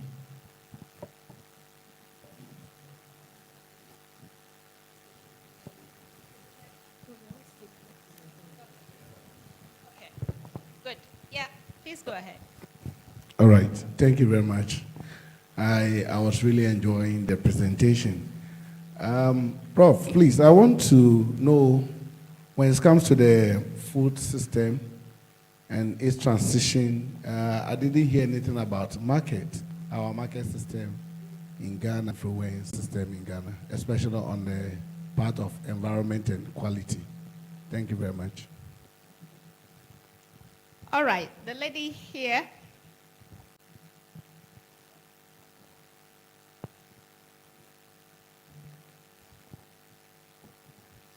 Thank you so much, Prof.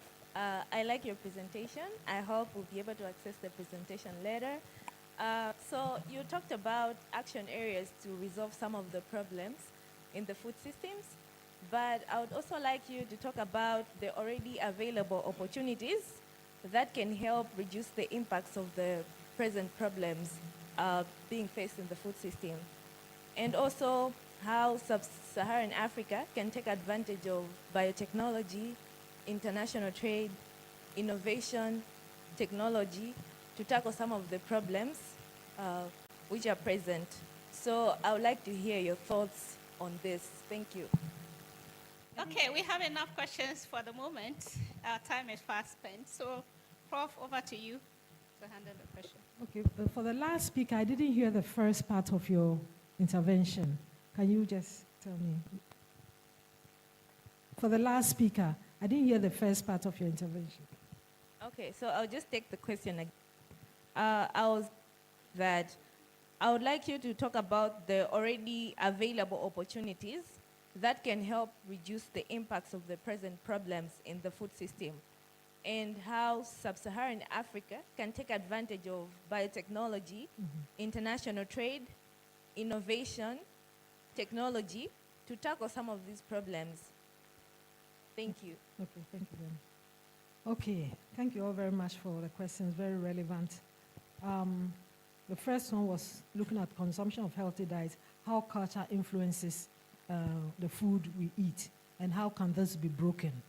Indeed, culture influences us.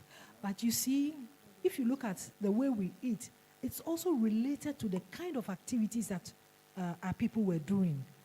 Earlier on, a lot of them were farm workers.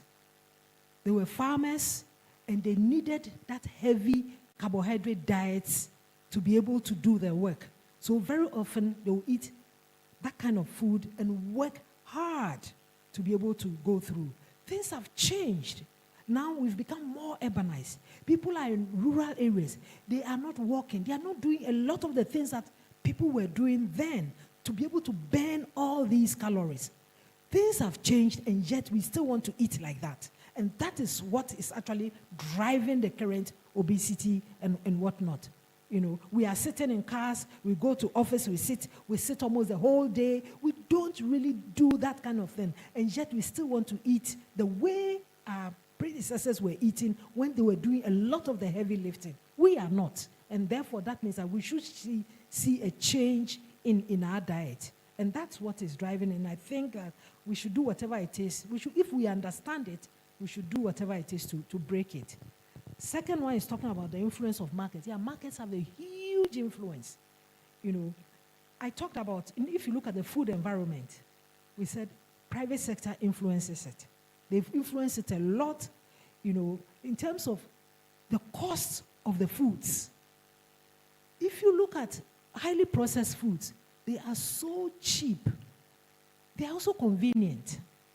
Why do you think that highly processed food are now being consumed so much in our countries? Because people are now working You stay in traffic for what? How long before you get home? It's not now that our cooking methods will take you about 3 hours to cook a meal. You know, people want convenience. They want convenience and, of course, the stableness of the foods that are produced. And that is producing. And private sector has studied it. They know what the people want, and they are trying to deliver it. But unfortunately, sometimes it's not healthy. And that's a problem. So markets do play a role in the affordability, and all of that are actually influencing the food environment. And that's why we think that government has a responsibility to protect our food environment and ensure that the foods we want people to eat, we invest in them, make it cheaper for people to get into those foods. The last question was talking about using technology and innovation. It has a role. It has a role. And I think that, you know, sometimes, I don't know, we block some of these technologies from helping us. But they are there. Let's take advantage of them. The world is moving forward. You know, how can we use some of these technologies to improve the food and nutrition situation? Some of these technologies can actually help in our production. They can actually help us get the nutritious foods we want. A typical example is biofortification. Biofortification is trying to help us get especially the micronutrients into the foods we eat. Why can't we take advantage of that? I'm not saying that they should totally replace everything we are doing, but they also have a place in our food systems, and let's use them responsibly. On this note, I think I'll say thank you very much for your time. Another round of applause. Thank you very much, Professor Latte. In fact, that was an insightful presentation. And we know already this is evidence to action, or evidence for action, to action, yes. So now we have enough evidence. For me, it's enough for 10 years. We would have spent a whole week discussing this, but we have limited time. So thank you very much for your attention. Thank you, Prof. Please have your seats. Yeah. Okay.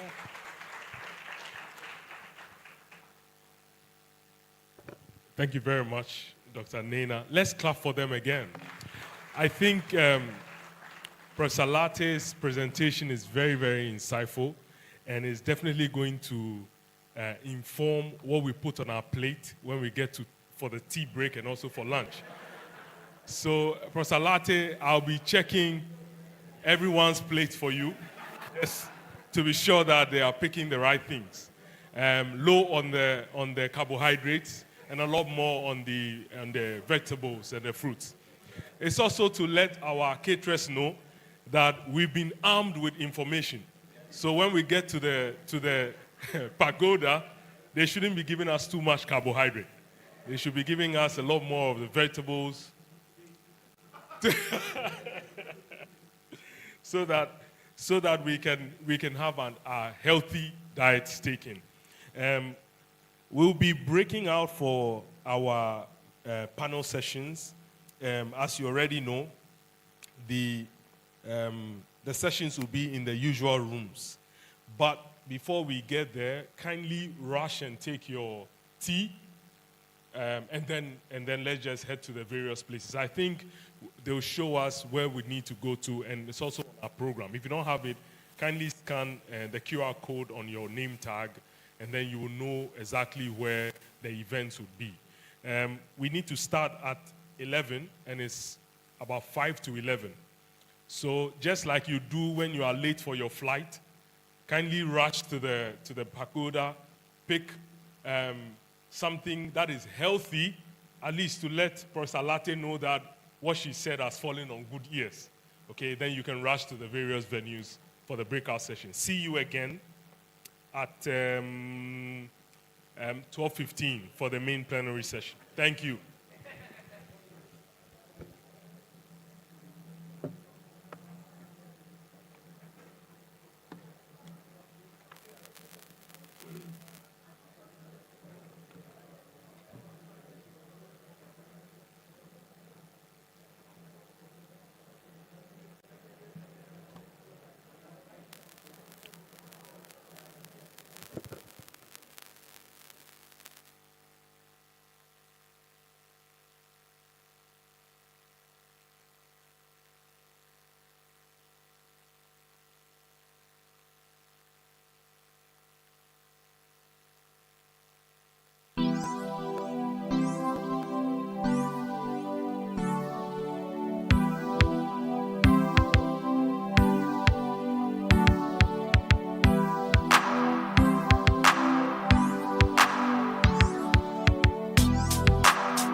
My name is Dr. David Safo Ameyao, the President and CEO for the International Center for Evaluation and Development, an international think tank dedicated to innovative research, monitoring, and evaluation in Africa, with our headquarters in Nairobi, Kenya, and also West Africa office in Accra, Ghana.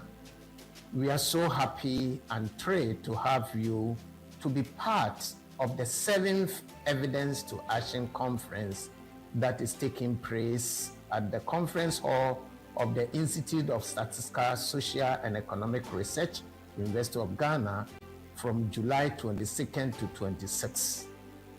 Evidence to Action Conference started somewhere in 2017, and this is the 7th one. It has already taken place in Kenya, Uganda, Ethiopia, and this is the 3rd one in Ghana. The purpose of the E2A is to be able to bring together policymakers, development practitioners, academicians, researchers, to take a topic, a prevailing topic, at a given time. This year, our theme is resilience and climate change adaptation in Africa.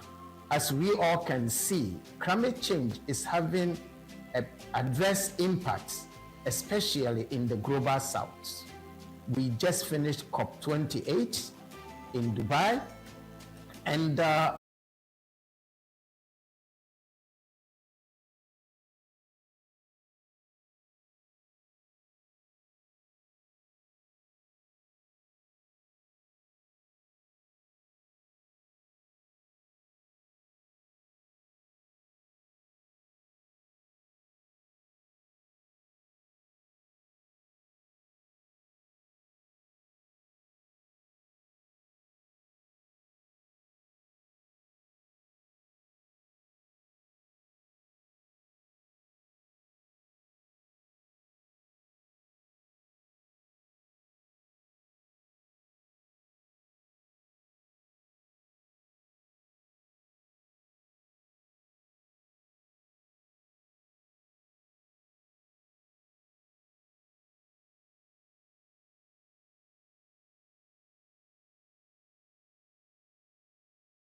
go on to our next plenary session, and this is going to be on the road to circular economy transition, practicalities, and policy imperatives.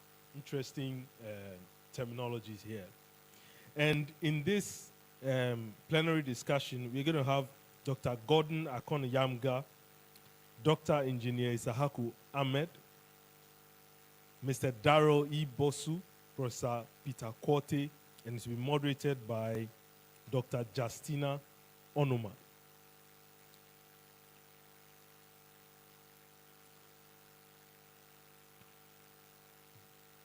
Okay, good. Justina has told me that she doesn't want me to share her entire CV, and so I'll be very brief. Justina is the head of Agriculture, Medicine, and Environment Division of the CSIR Science and Technology Policy Research Institute. Justina, is that okay? That's perfect. All right. She's also the executive director for Girl Up Ghana. Justina is passionate about STEM education for young people, especially the girl child. Yesterday, I was asking her when she would be, whether she would be including the boy child, because if the girl child is empowered, it needs to be matched with a boy child. What do you think? Let's welcome Justina Onuma, Dr. Justina Onuma, as she takes her seat, and then she would introduce her panelists.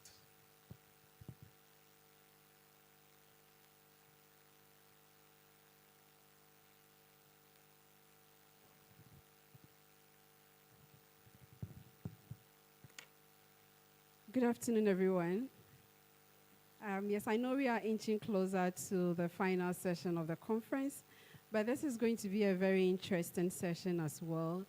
When Sarah put this session as one of the last plenaries, I was like, I think it's a good one. We are going to talk about circularity, and there's a lot of resource loops, like closing the resource loops in terms of the concept of circularity. So I really believe that this session is going to close all the resource loops that we've been able to churn out during this conference and this discussion. And then our first panelist is Professor Peter Quartey. He's the director of the Institute of Statistical, Social and Economic Research, East University of Ghana. He is a development economist and a very astute researcher. Professor Peter Quartey, please, can you take your seat? Please, let's put our hands together for him. Engineer Ahmed Isahaku. He's a general manager of water supply services at the Sewage System Ghana Limited, SSGO. He is a chemical engineer.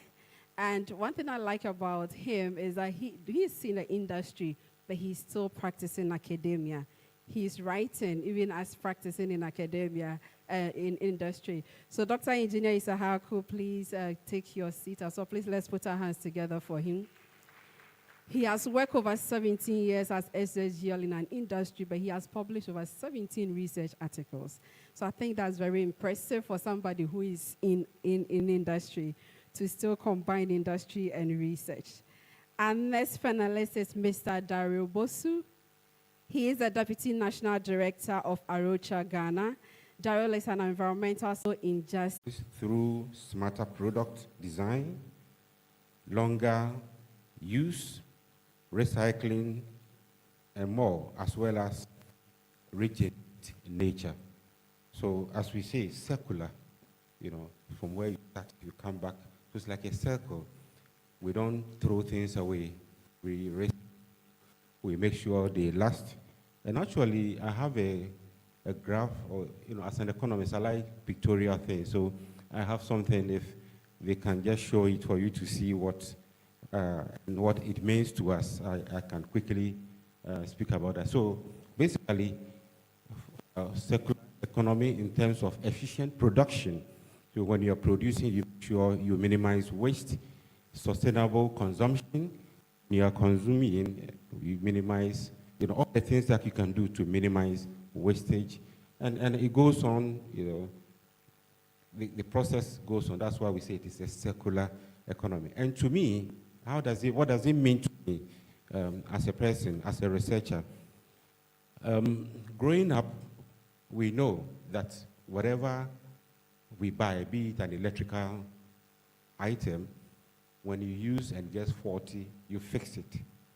But in our current dispensation, we tend to throw things away. We don't fix them.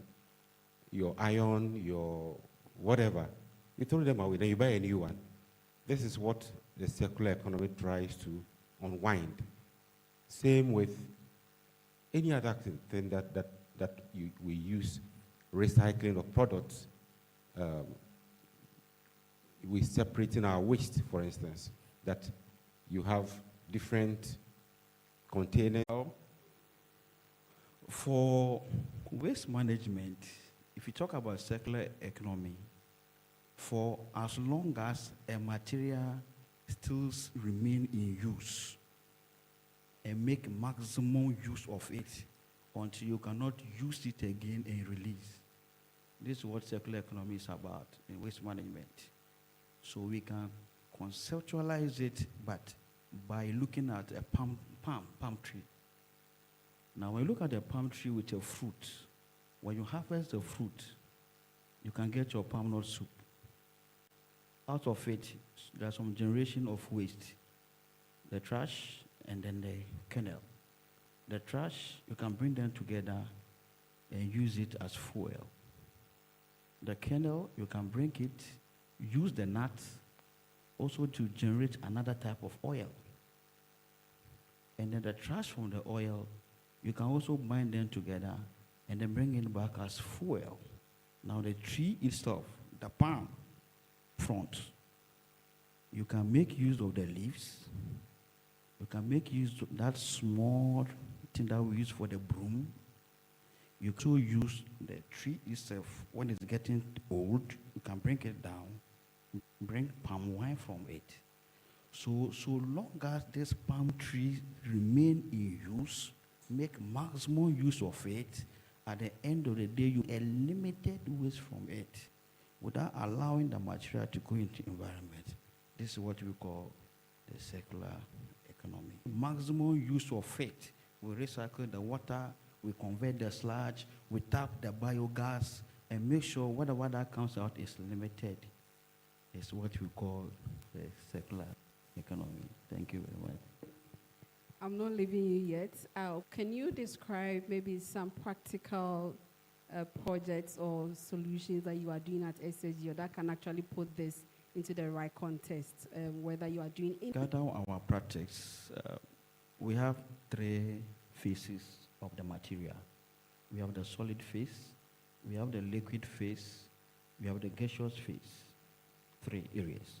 And the 4th one is efficiency. So these 4 areas are where we use in line with circular economy. Now, when I talk about the gaseous phase, I mean to say the gas or the biogas. Now, the methane is a key pollutant to this climate. It's a climate pollutant, the methane content of the biogas. So we tap it and make sure we convert it to electricity. That's the gaseous phase. Now, when we come to the solid phase, that's the sludge that is generated along the processes. So we also make use of it by not taking it to the environment, by converting it to fuel, which is biochar, which Gordon participated in the EU project. We also convert it to activated carbon and also compost. And then the last phase, which is the liquid phase, instead of discharging all the treated effluent out to the environment, we bring some back for cleaning in the plant, for washing of the equipment, which will have used fresh water to do it. At this time, we'll bring the water back and then use it. And then the last part, which is the efficiency, the utilization of energy is also a factor in terms of circular economy. So what we do is, those equipment that are old, we introduce an more efficient electrical consumption equipment so that we minimize the use of energy and also change the systems that are in place that consume electricity. So these are 4 key areas we use in line. Thank you very much. Thank you very much. And I just have to tell you, this is right here in Ghana, so it's not anywhere, it's right here actually in Ghana. Let's put our hands together for SSGL. for trying an attempt to close the resource loops in our waste management system. And talk about that, he mentioned a product like biochar, which is emanating from the waste, the sludge. And he also talked about gas from also the waste. Now I want to go to Daryl. Daryl, you are an advocate and then a CSO, so you are an advocate for all these just transitions. How do you think that the public is ready for these kind of resource loop close products that are being produced from circularity? Are we ready to accept these? And with your engagement with civil society, how do you think that as individuals, as consumers, we are really ready to go through this transition to consume those end products from the circularity? Yeah. Thank you very much, Doc. And I think let me also, just add a few points to the concept of circularity, and as has been described. I think most from the civil society point would say that if we are talking about circularity, then there is nothing like waste. Because once you have your raw material, every other thing you have is a byproduct. So I am thinking that there's a point, we need to come to a point where our discussion of circularity should even exclude the term waste, where everything else is a byproduct and it only goes through a conversion from one material to the other. So for us, that is very, very crucial and critical. So to come to the question on whether we are ready, I think we're already seeing a lot of discussions, a lot of dialogues, a lot of initiatives, awareness going on. Even consumers and the market is asking for it. We are seeing more and more policies looking at how we can transition from using tree-based sources of, say, biomass energy to one that is already renewable and recycled. So there's people now looking for things like briquettes. Consumers of materials are becoming very aware of what kind of materials they are using. Is your paper recycled?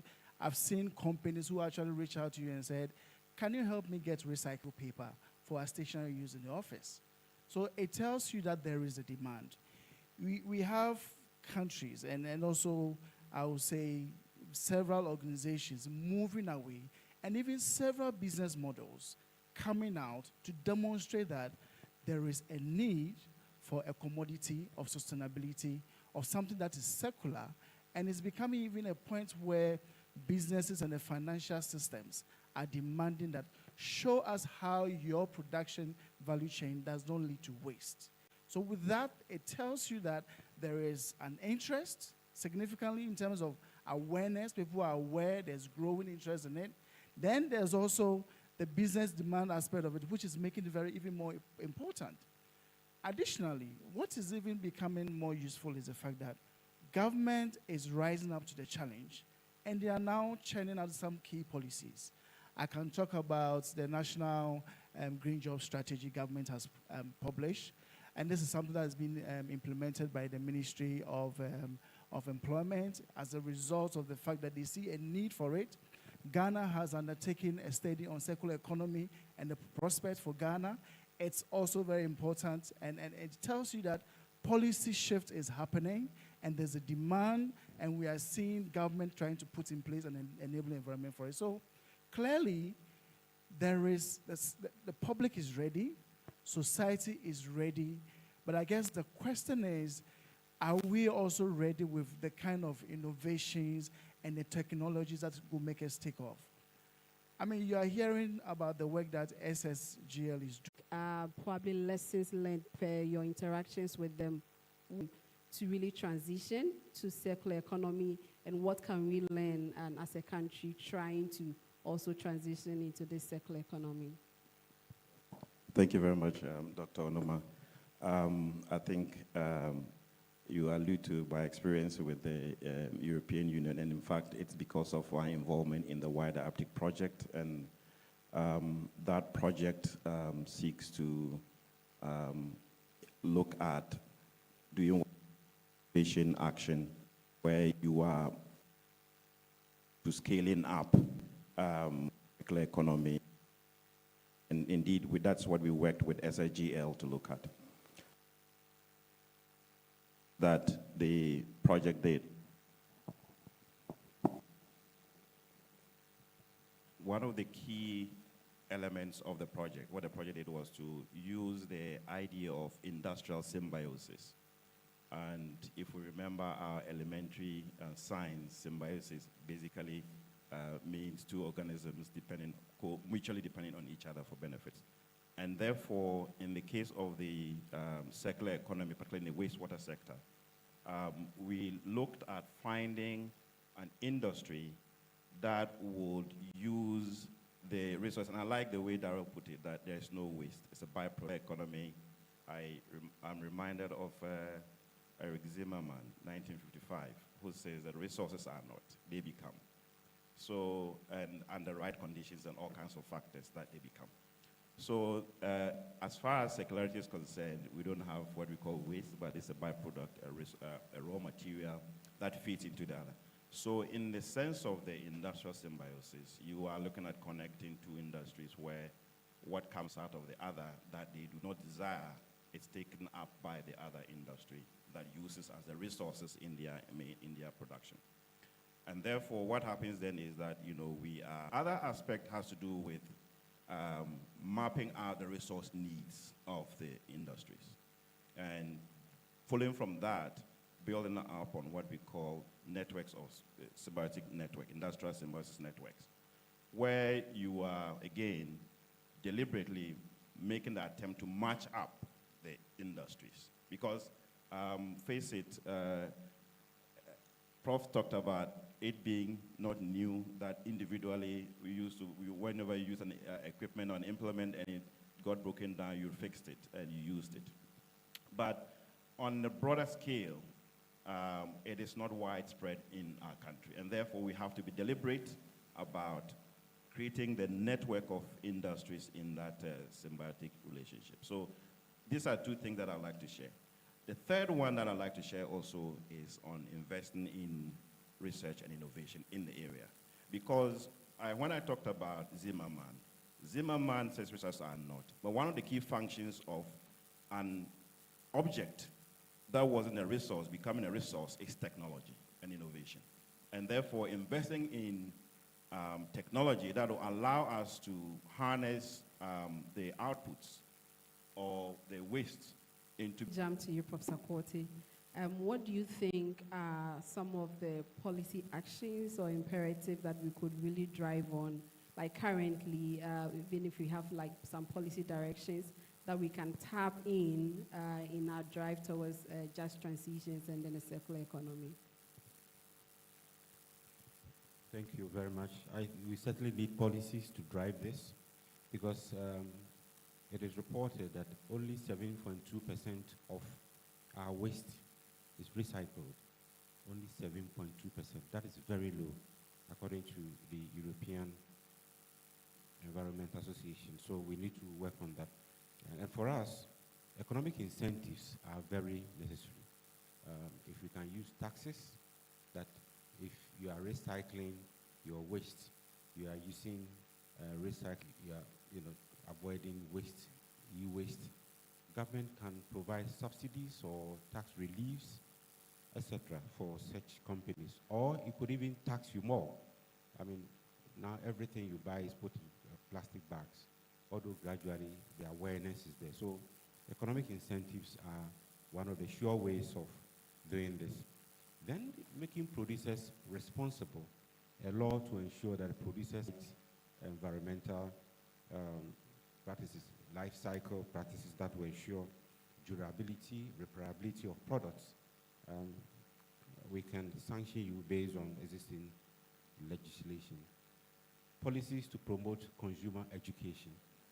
Because if you don't educate the people, research budget as a proportion of total budget, it is very, very minimal.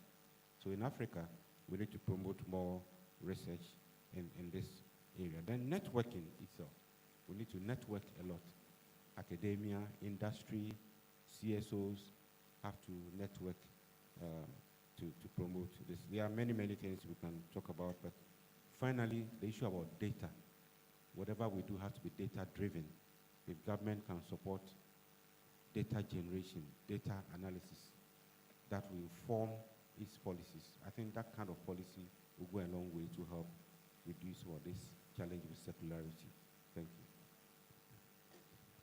Thank you very much, Prof. I'll jump right back to you, Gordon. I know you have had quite experience in policy engagement, so we just want to understand, with this concept of circular economy, how have you engaged policymakers, and what kind of policy mixes do we have currently that we could drive on, or we could say that as evidence to action stakeholders, we could hold on to those policies to begin to engage government on such policies for us to be able to transition into a circular economy? Thank you very much, Justina. So in terms of our policy mix, I would say that we are beginning to make inroads nationally in terms of the circular economy, in some instances, so circular bioeconomy field.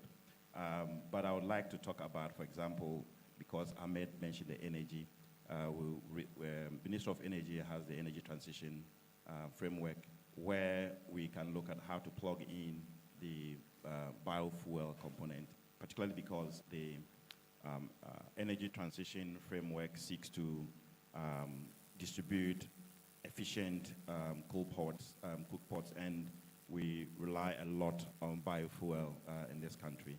And so that is one area.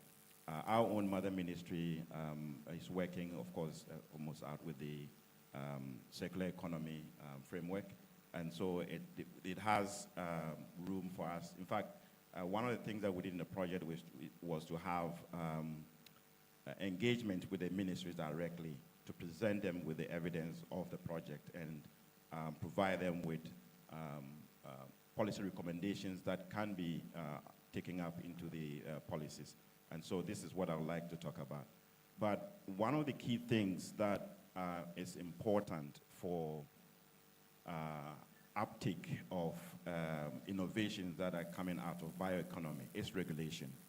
And for example, in the area of having standards for product, because it's new, so you do not have standards that are there to say that, okay, this product, if you're going to buy, if you buy this bottle of water, it's been registered by the Food and Drugs Authority, plus Ghana Standards Authority and so forth. But for the new innovations that are coming out via circular economy, we do not have these regulations. And sometimes it can be a drawback because people want to patronize things that are, formal, that have been certified, so to speak, especially because of where the product is coming from. It's coming from waste, so to speak. So the mindset thing about it, and especially when it hasn't been stamped with a certificate of authority. So these are things that we need to look at, especially the regulation aspect. And I would like to touch on a little bit about the one thing that Prof talked about, the education. And the education bit, I would like to take it back to the general public, sensitization, to get the public to understand that these things have been tested, scientifically and proven to be safe to consume, although they are coming from waste, for lack of better description. So we need to have this other end of the education too as well. Thank you. Thank you very much. So when Dario was answering the question of whether the public is ready, and he really assured us that the public is ready because he has been engaging a lot with civil societies and the public. So Dario, I'm coming back to you. Gordon is also raising a question of awareness and acceptability, and that yes, we know that the concept, trying to demystify the fact that it's not the ways that you are thinking about, but then it's a different product which you can use. It's also another whole dimension. So Dario, how can we create platforms of dialogues to be able to push this agenda? What models do we have currently that we can ride on?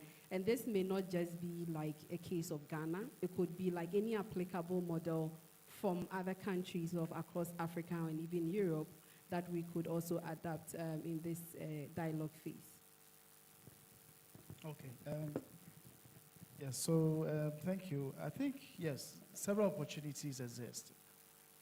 What I can talk about is, for example, several, I would say, private entities have formed what you call online platforms where they exchange information. There is one platform I know, a secular platform, where they share information on who has got what byproduct and who is willing to take it. So you see that this platform is online, but it's in a way working. And I've seen it being scaled up. And I see that there's opportunity for businesses in various sectors to also explore this. If you are in the agricultural sector, you can form an association, or if there's already one like that, we can take advantage of that and start actually discussing the opportunities that byproducts bring. And then we can use that to even start discussing exchange of materials between who needs one raw material and who can make use of the other. So I think that's already a platform, and it's already existing, and I think we need to really scale it up. The other two that can be looked at is maybe looking at government also having a system or a policy where they recognize the role of what private companies are doing and rather go into very strong partnership with them. And this can, in a way, generate a certain level of practice where government and the private companies can then be working together and eventually help to scale up a lot of initiatives. I'll talk about one particular business model which is looking at taking, for example, coconut, after you've taken a coconut husk, the waste from there, they take it and convert it to briquette. Now, when they go to the market and they want to export, you expect that because this is coming from a byproduct and not really coming from the natural vegetation stock as charcoal, you wouldn't expect government to really put a tax on that for exporting, unlike those who really export charcoal, which is made from trees. But you realize that this company, which is making briquette from byproduct, also gets charged the same taxes as somebody who's producing charcoal from tree-based sources. And for me, I think that is a problem, and it's problematic. So we need to have that ecosystem where government and private sector can be at the same table, see the opportunities, and use that as a leverage to create more opportunities for that network to exist and for more people to really get into it. I know several small initiatives of converting one byproduct to briquette, other biofuels exist, but most of them are confronted with challenges because the government is not coming to their level to appreciate even the opportunities they are creating and say, as a result of that, I'm going to give you certain tax rebates. It's not happening, and I think this is where we need to leverage. Then again, yes, this is one very important workshop, and I'm sure we need to see several of such initiatives.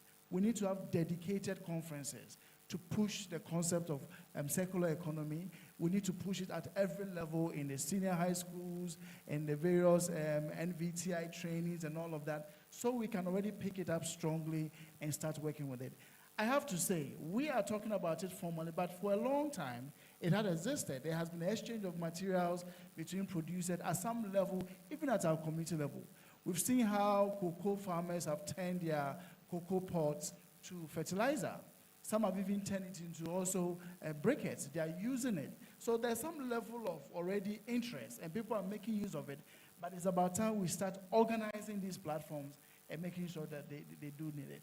They make use of it. Then the other platform, I think we need to have a set of, or a suite of, I would say, incentive mechanisms. And I think Prof touched on it. And for me, I think that's one very important aspect of it. If you want people to take new, I would say, products, you need to encourage them. You can do that through awareness and all of that, but there needs to be some incentive. They need to also find that getting access to these is also very easy. So for me, I think we need to have the necessary hubs for distributing even some of these products that are made. People need to know where they can get it, at what prices, and what benefit they get out of it. And then, of course, what standards are these products conforming to? If all of this information is available online or at a particular institution, you can have access. It's the beginning of we picking up on the opportunities that circular economy will bring. Thank you very much, Daryl. Briefly, Engineer Isahaku, I know that the SSGL model is a PPP, and for picking up from what Daryl said, it just brings me to the question of how have you been able to create that strong collaboration between you and government, and how is that model really working to push what you are doing at SSGO? Just in a minute. Thank you. Thank you very much. I think so far, every model usually, if you have a policy supporting it, it makes it work better. Now, PPP is one of the policies whereby private sector is expected to be empowered. So we took a leverage from that because over the period we realized the sanitation sector is in a very deficit. Meanwhile, it's related to about 6 or 7 SDGs, like the 3, 6, 7, 9, 12, and even 13, which is climate change. So we took leverage on PPP, whereby we invest, we provide a solution, in this case, waste management, those that are in line with the climate change, then based on the economic, health, and other benefits of the project, we take advantage, as I said earlier, of the PPP policy.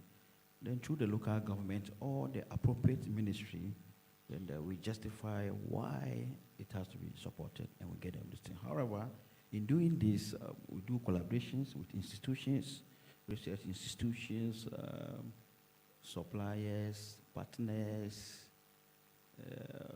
and most importantly, participate in international research collaborations. Where Dr. Numa and Dr. Gordon we met is because of international research collaboration. Because this is what will help us in using the innovative ideas that are in line with climate change. That helps in the driving of the circular economic system.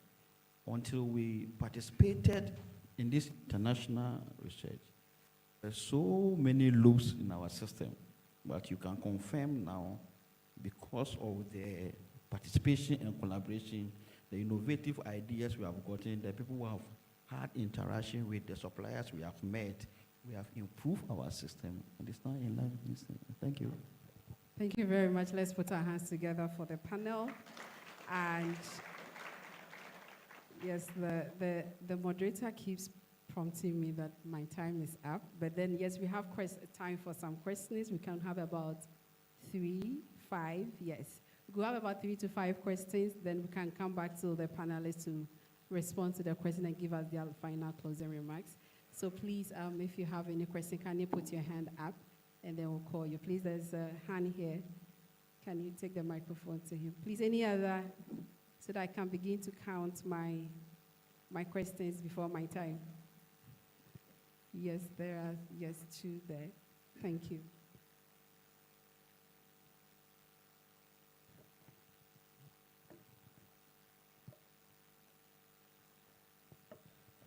Okay, thank you so much. And yeah, good afternoon to the panelists. I'm so grateful to be here.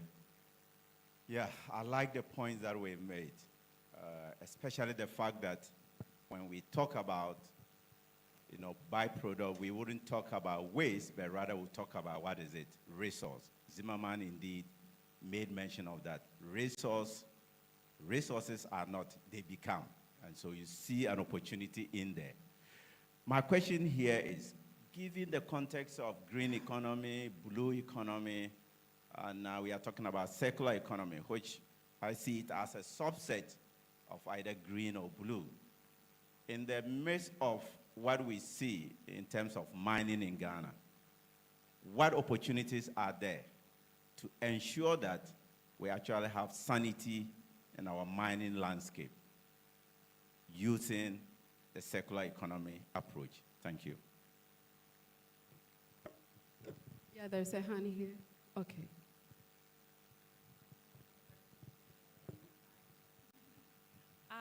So my question is, thank you. Well, first of all, thank you so much for the presentation. I'm hearing a lot about some of the pilots that you've found possibilities and some of the entry points, some of the need for policy change. But a lot of these initiatives have been talked about for a while now. what's needed to really unlock the potential of circular economy reforms at scale, in your opinion, in the context in which you're working? Is it funding? Is it skills? Is it connection? What happens next to unlock the possibilities behind this? Thank you very much for the opportunity. I must say, aside with relief when I listened to this session. Why? Because, over the years, we are aware of research that has been undertaken. We have the outputs. And this morning, we heard Prof. Latte talking about technologies that are available. Prof. Korte also spoke about facilitating policy. He asked a question in that regard. And if we look at the title of the conference, Evidence to Action, the evidence is in the research outputs. All the research we are doing is in there. When it comes to action, we can think about policies, but there is a gap where, we have entrepreneurs who have money to invest. We have the youth who are looking for employment. We have research products that are available in terms of technologies. How do we, organize this in a way that, there's unemployment. Meanwhile, there are technologies. There are people who want to invest. I heard one of the panelists talking about platforms that will bring, industry and, those who want to invest and all that. Yes, that is fine. But within CSR, I know of one of the institutes, that's INSTI, where I am, where we are supposed to be packaging research outputs and disseminating. One of the panelists also spoke about dissemination. So is it a matter of revamping such an institution or creating a more vibrant one that will put all this together so that, we make use of our research? Thank you. Thank you very much. So I think the question has to do with how we are using the evidence and what channels we are using. And then one also had to do with how we can tap in the circular economy concept for our mining industry. And then the other one how to unlock the potential of circular economy. Is it an issue of funding? So any of the panelists, Prof. Korte, would you like to take one of those? Maybe with the one on the research evidence to action. Thank you very much. I think these are very, very interesting questions, very smart questions. Research evidence, there are several researches that are being conducted. Simon himself, who spoke, have done something on clean cook stove and how we can recycle and make sure we save the environment, nuclear power, and many other such researches. But how do we translate that into the policy space? And I think that is why, or where CSOs, government, the private sector should come together. Let me give a typical example. You go to the supermarkets or the mall or any market, everything you buy is put in plastic bags. You go the next minute, it will be put in another plastic bag for you. But in the UK, when you buy from any supermarket, you pay for the plastic bag.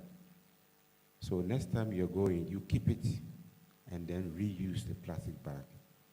They're also moving into paper bags. In fact, these days they don't even use plastic bags, it's paper bags. Same with the US, paper bags. But you pay for it. If we work together, if policy can direct us in that direction, that we use paper bags instead of plastic bags in most of the things we do, and that you pay for it, I think that alone will go a long way to helping us minimize. So the research information is there, the evidence is there, but how to apply the evidence is where the problem is. So we need to push more and get government, the private sector, and all of us together to address this problem. Thank you very much, Prof. Any of you can actually take it. Okay, let me try. With respect to the mining sector, I think that one of the easiest ways that we can apply the circular economy concept is looking at mining on from the tailings. You know, whenever they do the mine, the sand's out after, you know, it's deposited elsewhere. And typically, let me say, in very recent times, there have been technology that has improved so much that, you know, the efficiency of the previous technology that was low in order to extract the minerals from the tailings. Now they can mine the tailings to recover more minerals from the tailings than digging further. So this is one clear example that comes to mind with respect to the mining sector. What happens next after this? For example, I can illustrate with our project Wider Uptake, where it wasn't research, pure research, but more or less applied in terms of piloting and seeing where the barriers are to scaling up. And indeed, when we piloted in our case, we piloted on two angles. One was to recover the water for use in urban agriculture. But because of co-location issues, you know, urban agriculture is taking place elsewhere, you know, the wastewater. But the most promising is the biofuel generation one, where we are working hard, and hopefully early next month, we should be reaching out to the market based on what we do. So in terms of scaling up, my recommendation would be that whenever you're starting a pilot, you always need to look at the bottlenecks. How are you addressing the bottleneck, the barriers that can, you know, be a hindrance to the scaling up? So this is my contribution. Thank you. Okay, just let me pick a couple of the questions that came. And I think I'll pick the first one on how do we bring research to action. I mean, coming from the CSO sector, recently I've been attending some of these sessions, and I always find it surprising that there's always something new for me to take away. And I ask myself, why was this most of the institutions with R&D aspects, or I'll say offices and teams? I think you need to make a dissemination forum where you invite CSO-specific entities to join you in these sessions, and there will be a lot to take away. Today, I learned that Dr. Eric from Valley View University has got, and we are still using a very traditional way of drying the cassava. The companies or the off-takers want large volumes of cassava to buy, but the drying time alone makes us spend so much time with. So there's an opportunity there. I was at another conference, INWE conference, and there was so much I learned about some research work on sustainable use of water, water service and all of that. So I think that there needs to be some very deliberate effort to organize dissemination forums by institutions like the university, where they invite the public to come and sit in and listen. And I think nobody is going to miss out on that. Now, within the mining sector, and I'm happy this came up, reducing, right now in quotes, waste in the mining sector or excluding waste is paramount. So everything else becomes a byproduct. I believe that it starts right from the beginning when we say we are prospecting for minerals. Do we even have the knowledge on where our minerals are and in what quantities? If we do not control that process and rather leave it open to the miners to go around with metal detectors and then just try to find if there's gold, they just scoop the earth and then they are gone. You leave already a lot on the ground and you realize that you have not really maximized what mineral you have on the ground. And then right from prospecting to even how the mine not prioritizing that whole idea of excluding waste. So we have not really internalized that into our mining sector. And if you start doing that, we'll realize that there's going to be really some bigger benefits than we are doing now. Already, if you go to the ground, what you see is that the big mining operators come in with the bulldozers and excavators, they dig and wash, and then when they are gone, those with the headpans and shovels will also come in. So you already see that there's some segregation and segmentation of recovery that is happening, but it's not being done at a very optimal level. And I believe that we need to start really prioritizing circularity right from the period or the onset where we say we are going for gold, we are going for lithium, or we are going for bauxite. It is right from the beginning, thinking about it, and that is how we can be able to ensure there's full recovery. And comment from Engineer Ahmed. Okay, thank you very much. I think I'll only touch on the unlocking the potential. As the word potential. Something that is potential, it means you've seen it. If you tap it, it becomes resourceful. If you leave it, it becomes a waste. Economic issues that we talk about has to do with infrastructure. Whichever solution you want to implement, whatever you want to look at, it has to do with infrastructure. Now, when you come to infrastructure, there's something we call the infrastructure investment need. Now, when you talk about the need, some will also tell you that what is the need analysis? Have we done the need analysis? Now, before you go into this, there's something we call commitment. You have to be committed to date. Now, before you get committed as an investor, you also want to know, is there a framework that is covering me that will entice my commitment and more so the funding to go there? I guarantee you that for the funding, it is there. But is there a framework that is going to entice my commitment so that I can invest this into the infrastructure? Once these are covered, I tell you, with the innovation and the research, all the things that are going on, people have built capacity. A lot of professors and all those things are there. But once we get a framework and the commitment is there, funding are available. Thank you. Thank you very much. Our time is really up. I really wish we could take another round and even for our panelists to give us their final words. But unfortunately, I don't have that luxury. So we'll end it here. And the key takeaway is that I think for a discussion on circular economy, we need a whole conference. So this is not enough, and therefore we are calling more action going forward to be able to talk about this.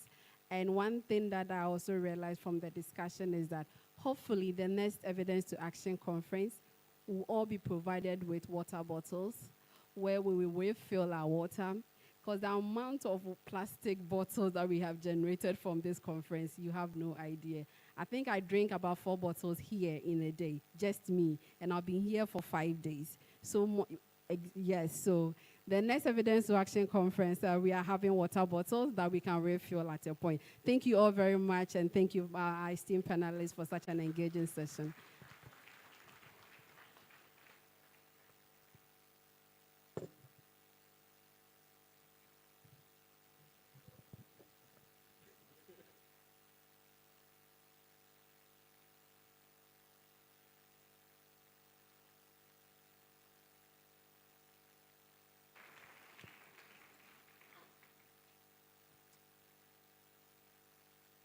Indeed, you would agree with me that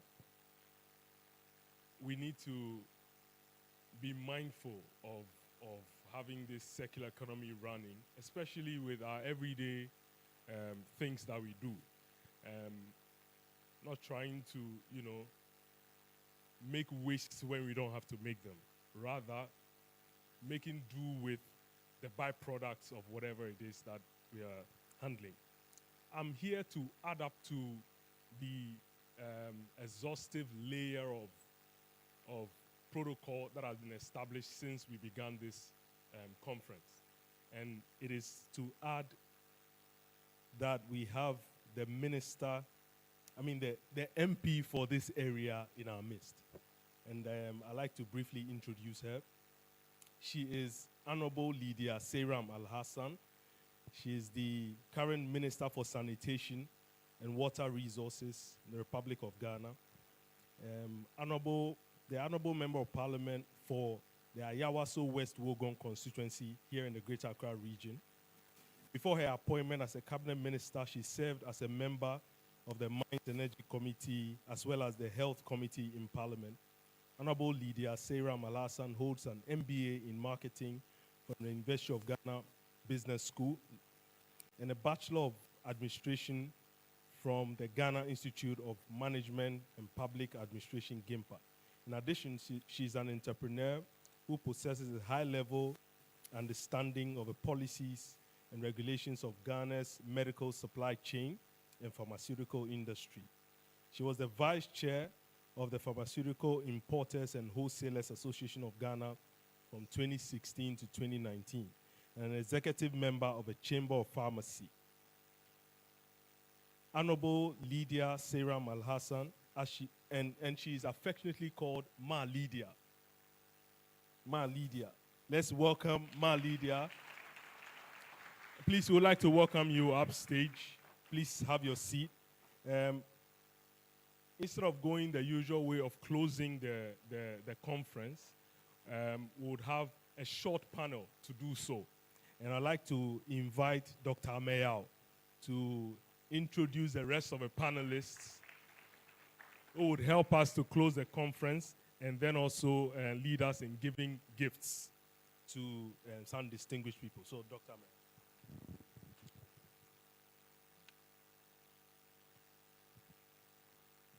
Thank you very much, Raf. I think it has been an interesting 5 days, isn't it? And we are still surviving.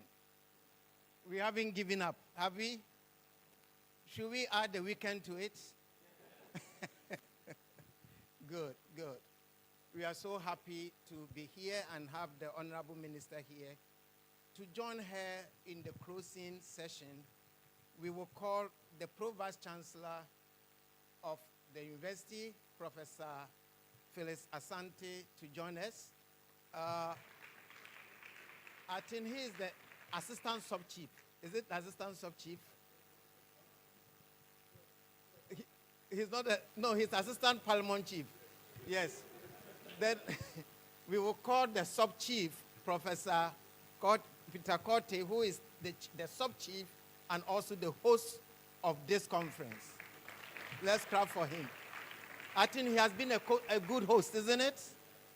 If you see all that has gone on this week, I think we owe him a debt of gratitude. Prof, thank you very much. We will call the board chair of the International Center for Evaluation and Development, Dr. Namanga Ngongi.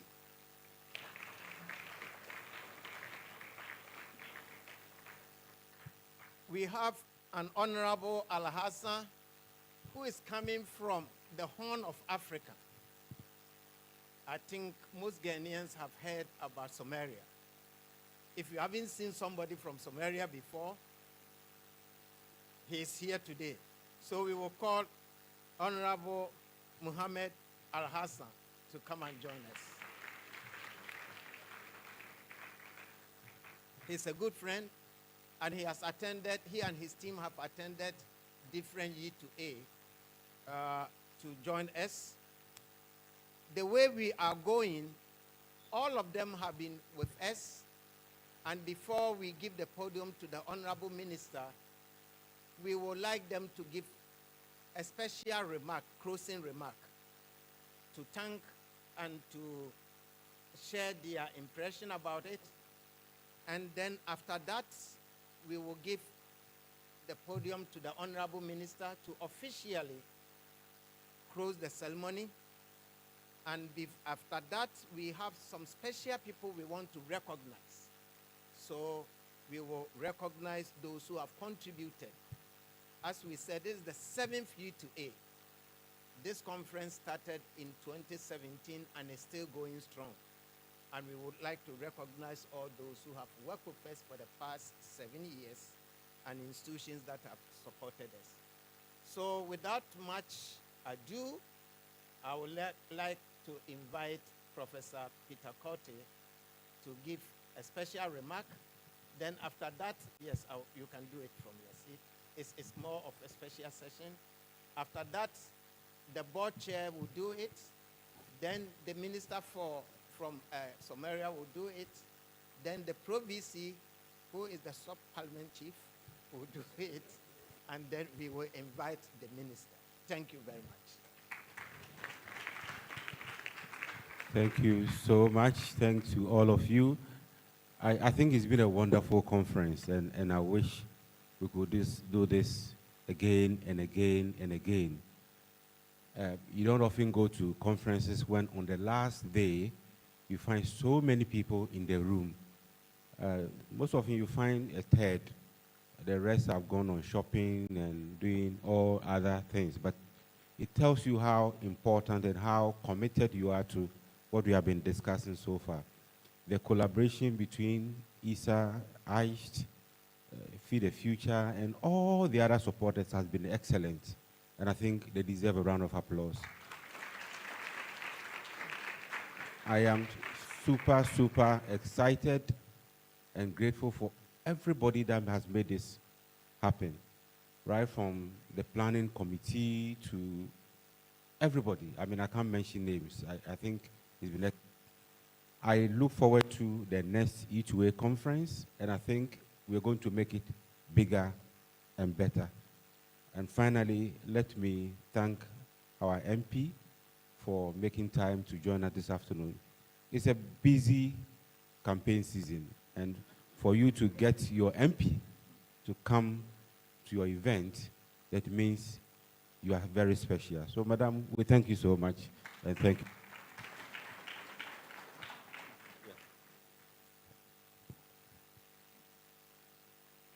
Honorable Minister, distinguished delegates, ladies and gentlemen, on my own note, I wish to join. I think they will be put to good use. And I wish to also congratulate the government of Ghana that has taken the trouble to send to us 2 ministers. And I will say that this is a great example to show 2 female ministers, one to open and one to close this conference. I think that's great. So welcome. And thank you so much for your great participation and contributions to this conference.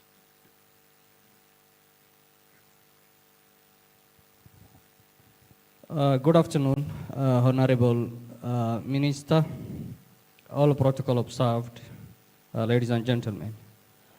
First, I would like to extend my gratitude to AIST, International Center for Development and Evaluation and Development, and the University of Ghana for organizing this wonderful conference and bringing together participants from across Africa and the world. Your efforts have provided an invaluable platform for dialogue, learning, collaboration.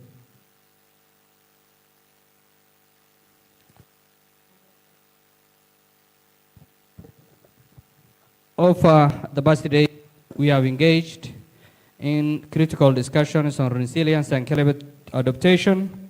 Topic is of immense importance for countries like Somalia that face a severe climate-induced disaster despite contributing nothing to global warming. We have generated substantial evidence to action. I extend my sincere thanks to professors who delivered insightful presentations and to the panelists who have shared their expertise and knowledge. I have participated in the Evidence to Action Conference in 2017 and 2018 in Kenya, being one of the pioneers in its inaugural year. Over these 2 years, I have gained invaluable insights, experience that have greatly benefited my work and Somalia at large. Somalia has enacted several policies endorsed by cabinet ministers and passed various acts of parliament aimed at resilience and climate change adaptation. We are committed to ensuring these policies and acts are effectively managed, monitored, and tracked for their effectiveness. Our current National Development Plan 2020-2024 primarily focuses on the pillars such as security, with insufficient attention to climate change. Recognizing this, Somali government is committed to prioritizing climate change in the next transformational plan 2025-2029, which will feature a dedicated bill of environment and climate change. I am pleased, Honorable Minister, Ladies and gentlemen, I'm pleased to share that Ministry of National Planning of Somalia, especially our Monitoring and Evaluation Department, has last year initiated a collaboration with ICE by signing a memorandum of understanding. ICE is now helping to develop our national evaluation curriculum and national evaluation standards. We look forward to expanding this collaboration in this year, in the near future. Somali government is ready and willing to host next evidence to action. As we conclude this conference, remember that our work continues. Let us use evidence, knowledge, and connections we gained from this drive meaningful action in our regions. One lesson is we will take from here is focus on research, research, research. Thank you once again for organizing this exceptional conference and to all partners for valuable contributions. Together we can build a more resilient and sustainable future. Thank you and safe travels. We look forward to our collaboration, continued collaboration. May Allah bless this beautiful country of Ghana and its people. Thank you.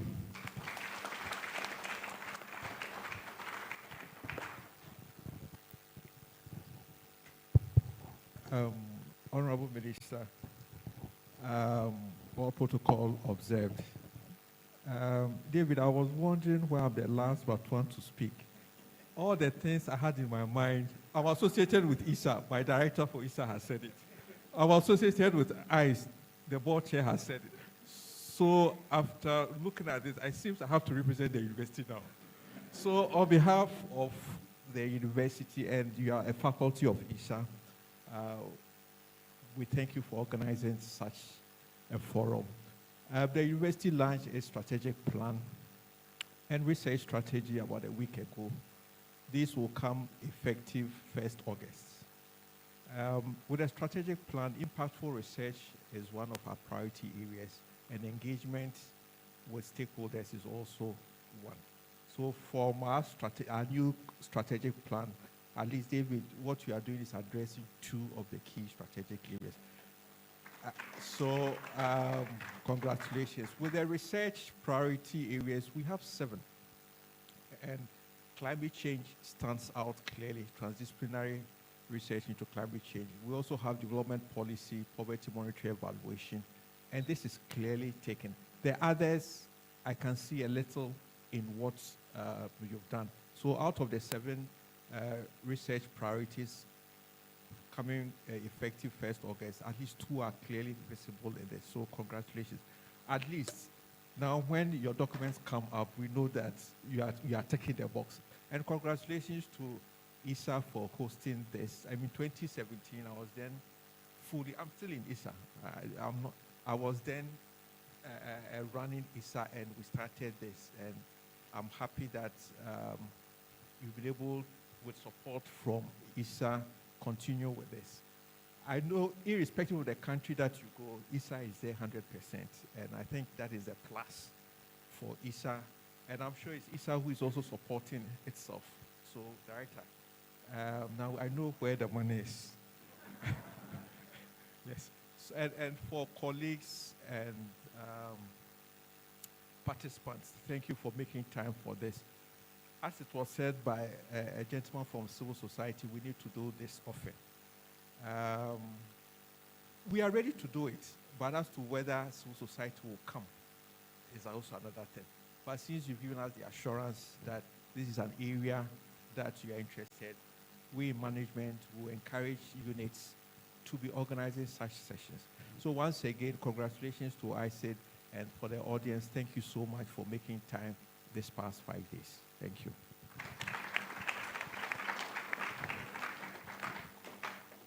Now I have the distinguished honor of inviting the minister and the MP for this district to come and give the closing remarks.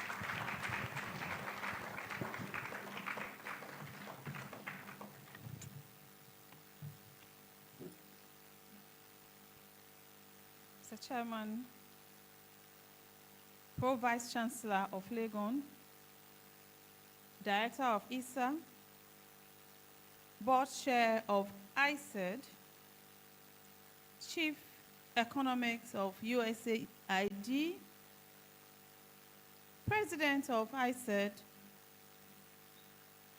other ministers here present, colleagues from the wash sector fraternity, conference participants, our partners from the media, distinguished invited guests, ladies and gentlemen. As we draw the curtain of the 7th Evidence of Action Conference down, I wish to express my profound gratitude to all of you for taking this 5 days off. 5 days of your precious time to attend this all-important conference. I am profoundly encouraged by the strides we have made in addressing climate change in Africa. Throughout our time together, we have explored crucial initiatives that promise to reshape our approach to environmental sustainability and resilience. Distinguished ladies and gentlemen, together, we have examined how evidence-based approaches can drive actionable solutions, from sustainable agriculture to resilient infrastructure. From my side, the exchange of knowledge and experience among academicians, scientists, policymakers, and activists in the past few days has been invaluable and timely. The MSWR is currently reviewing the 2010 Environmental Sanitation Policy, and some of the outcome of this conference would enrich the process. With the aim at reinforcing our collective commitment to a sustainable future for all. Additionally, launching the transformational pilot project in Ghana by the Ministry of Sanitation and Water Resources, which puts searchlight on harnessing greenhouse gases and mitigating opportunities in the solid waste management sector, has served as a tangible example to how evidence-based strategies can be translated into impactful action that benefits communities across Africa. Distinguished ladies and gentlemen, our discussion have not only highlighted challenges, but also underscore the resilience and ingenuity of African communities in the face of climate diversity. Through collaboration and innovation, we are forging a path towards a more sustainable future where communities thrive in harmony and with their environments. However, our journey does not end here. The insights gained, the commitments made during this conference must translate into real actions. We must continue to advocate for policies that prioritize environmental sustainability and social equity, and tools and knowledge that they need to adapt and thrive in an ever-changing climate. Wonderful days, as has been said. And a lot of things have been said at the conference, and if we want to catalog them now, we'll not be living here.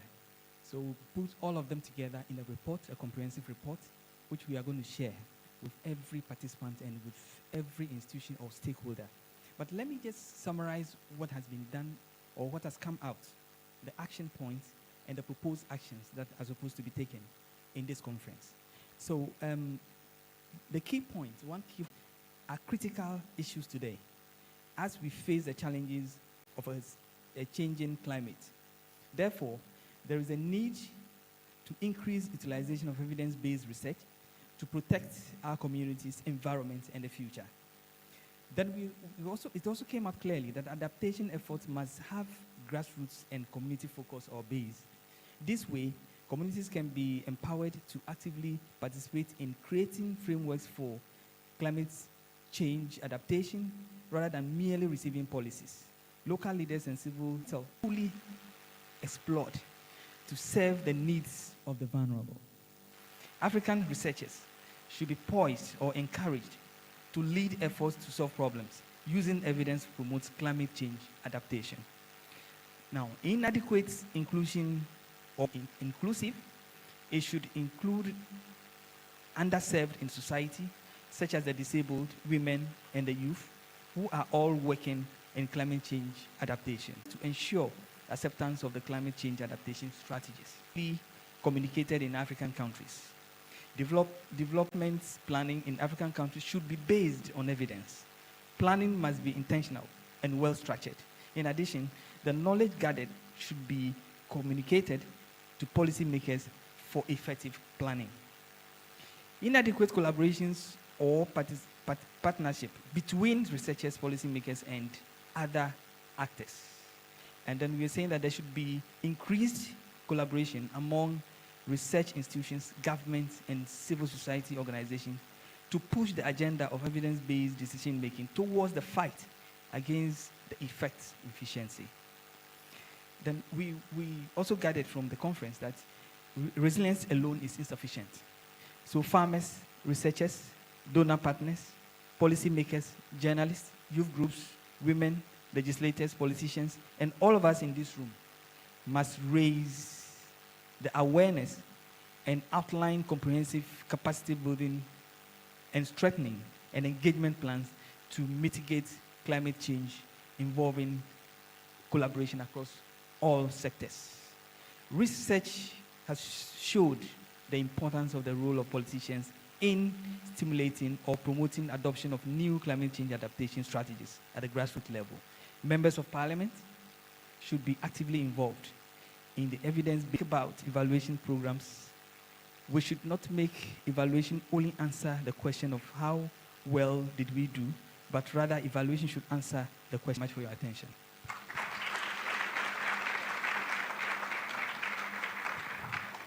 Thank you very much. I've seen some ladies covering some tables outside. Is it possible to do an important function for us?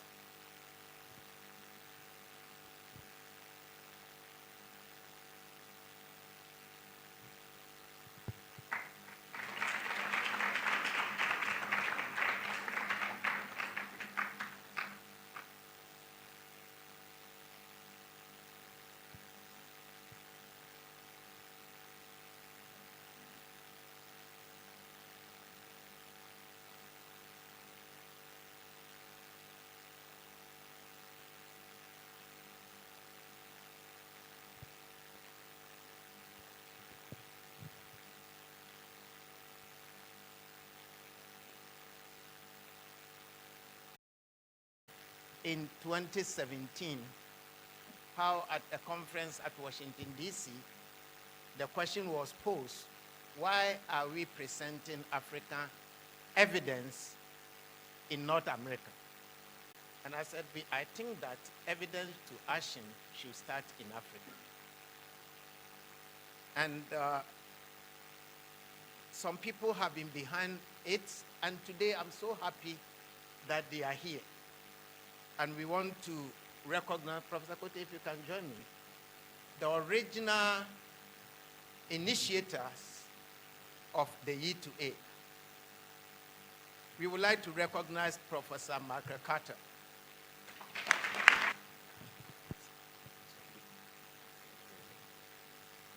And it's a special recognition from ISE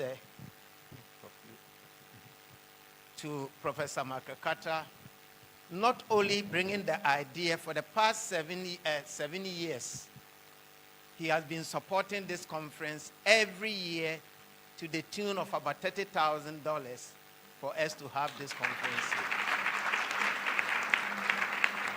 And yesterday we were talking, and we still have $30,000 for next year, isn't it? Yes. Thank you. Supporting Professor Michael Carter is Sophia Jarvis. university, and we were discussing this one, and through your support, we have been able to make it work. Thank you. And while you are here, we would like you also to get the one for Tara, who is not here. Yes, Tara Cho also have been really helpful in this conference. And she is the Associate Director of the All-In program and also the Market Risk and Resiliency supporting Michael Carter. Thank you very much. There was one guy that I was insisting that he comes, and he was trying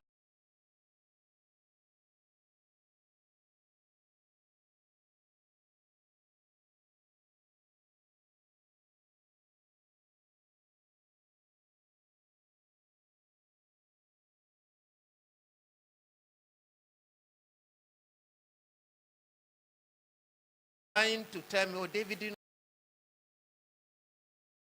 I will not be able to come. I said this idea, we have formed Agriculture Technology Adoption Initiative between JPAR and SIGA, and Carr was working as one of the coordinators, and we sold the idea to him, and they also supported the initial one and the second one of $30,000, and we are happy that today he's...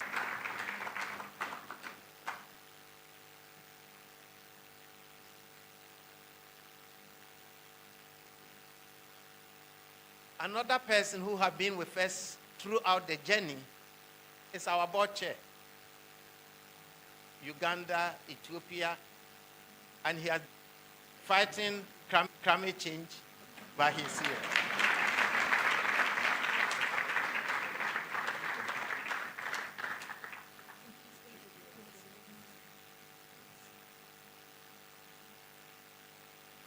Another one who have also been with us since the beginning and organized a lot of training. Now we are talking about evidence, and through his effort, ICE, ISE, and other institutions have taken evidence to a different level. Talking about, Dinka was talking about evidence synthesis and other things. Howard White have been working with us since 2017 to do evidence synthesis.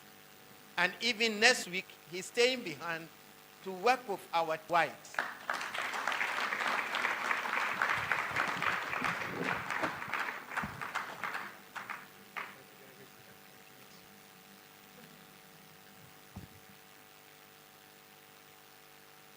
Dr. Sansi Machuka from Kenya, when we went to his office and we talked to him, and 18 evidence to action, and he has never stopped. All the evidence to action conferences, he has always been there. Doctor, thank you very much. In Kenya, in Swahili, we say, Doctor. Doctor. Professor Asante.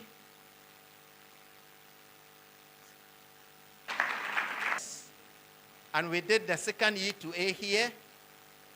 And since that time, he had been supporting us, and he was able to convince Professor Kotti to continue. And Issa have been with us for all the 7 years, not only in Ghana, Uganda, Ethiopia, Kenya. He sent the first people from Issa to our first E2A. Is Atta here? Atta is not here. He's in Kenya. You know, and since that time, he has been there. And as a pro-vice chancellor of the university, he has continued supporting us. Thank you very much, Prof. Then, standing with me is Professor Peter Kotti. Professor Kotti, since he assumed the position of the director, every E2A, he has been present. And in Ethiopia, we were having dinner, and he said, David, we have to bring it back here. And not only here, even he's trying to convince me to make ISA the permanent site of E2A. So thank you very much. It's without recognizing the institution as ISA. So I don't know who will be receiving that award for ISA. The ADMSEC, Mauna,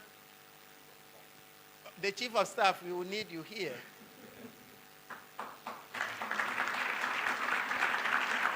We want to give this present to ISE for holding 3 E2As. This is the 3rd one they have hosted.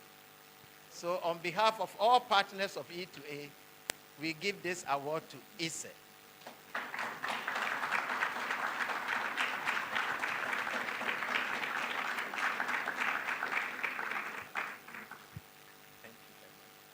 E2A takes a lot of support and partnership. If you look at the board, can you put the partners board on it? Yes, it's on the board. It's not done alone. We say if you want to go fast, go alone. If you want to go far, go together. So E2A is partnership consortium, and we want to build more. So we have partners who have really contributed to the success of this. From Hewlett Foundation, is Osino here today? We recognize the country director of AGRA, Betty Annan. Okay, you are here, so you can come and get it.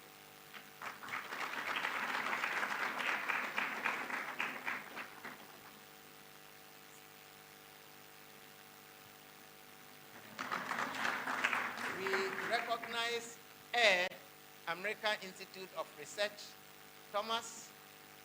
When I talked to Thomas about it, he said, you know, the cocktail, we will take it. So the cocktail we had contributed, they have been teaching R, and they have been participating. Thomas, thank you very much. Thank you.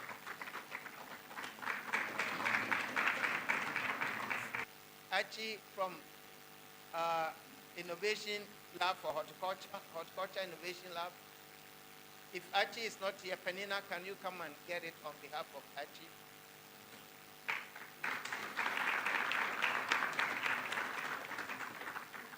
Michelle.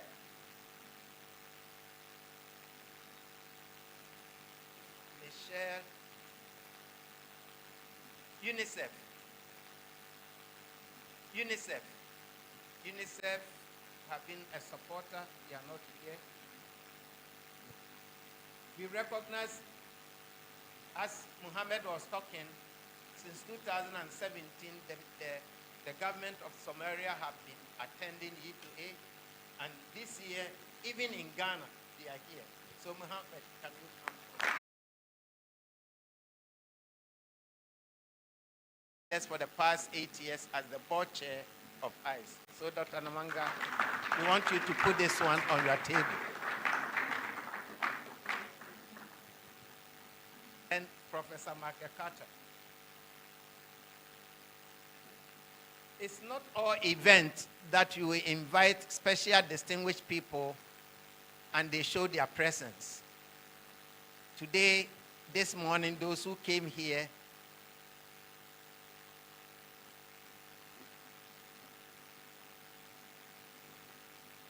Prof.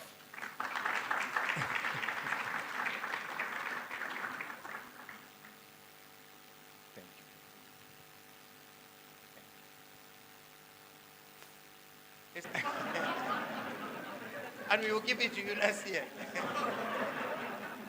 They'll bring it to you. We were able to, when I said, Dean have just assumed the position of chief economist for USA. Do you think that he'll be able to come? And lo and behold, he accepted to come. But because of one or two things, you know, he couldn't get to Ethiopia on time. This year, we sent the invitation. And one thing I love about Dean is that, David, if I'm going through the bureaucracy, I will not be able to get here. Just invite me as Dean Karen from Chicago University.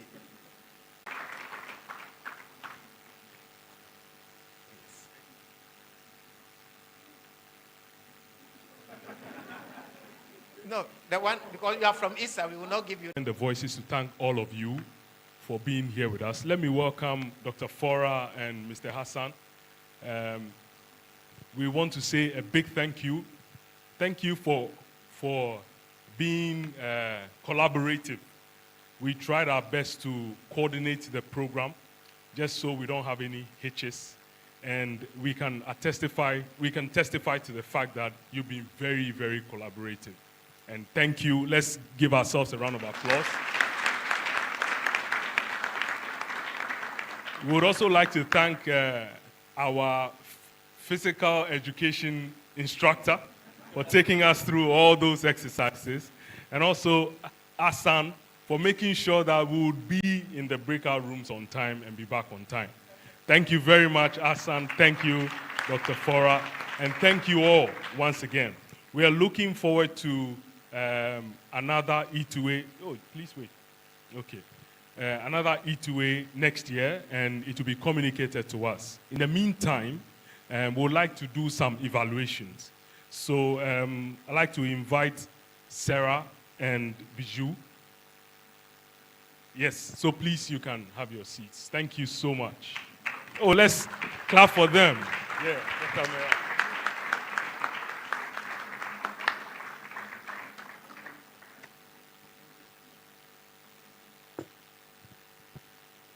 okay, good. Okay. So kindly take your smartphones out or let me just say, kindly take your phones out and please go to menti.com and enter the code. Or you can also scan the QR code here. Yes. Yes, so the feedback will be shown on the screen. Yes, maybe.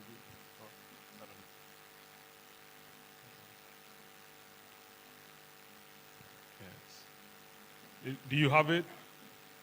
Does anyone have it? If you can go to menti.com in case the QR code is not working. Yeah. And the code is 18125207.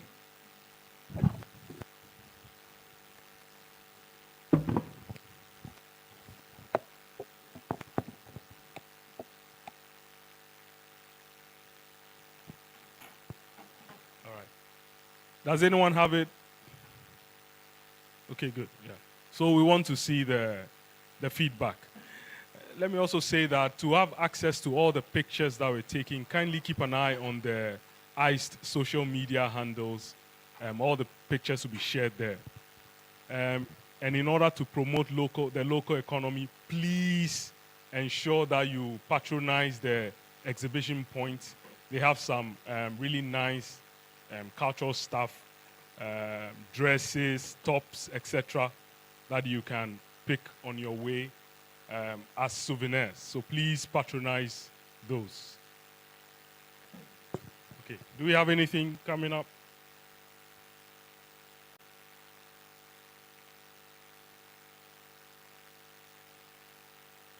Is the internet working for you? No? Could you please share the Wi-Fi login details again? So.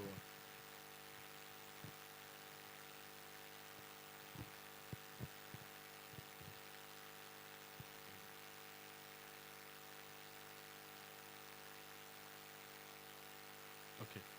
Kindly make sure that you do that. From here, we'll be heading to lunch, and lunch will be served at the pagodas outside. And then we have a training session for those of you who have registered. It would be in room 11. Please be there on time. I think it starts at 2:30. We'll plead with Professor Carter if he can give us some 10 more minutes, maybe. Yeah, to eat. I'm sure he would be conforming to Professor Latte's advice, and we'll be having less of carbohydrates and more of vegetables.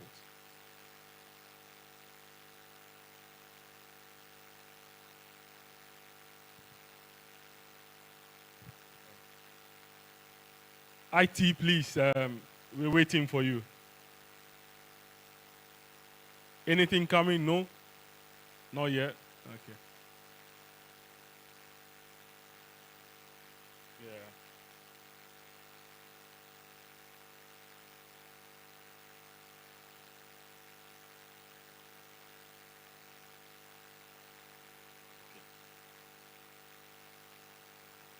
Okay. It's still menti.com? No? Okay. All right. I think it's now working. We'll try and find a way to get your evaluations in.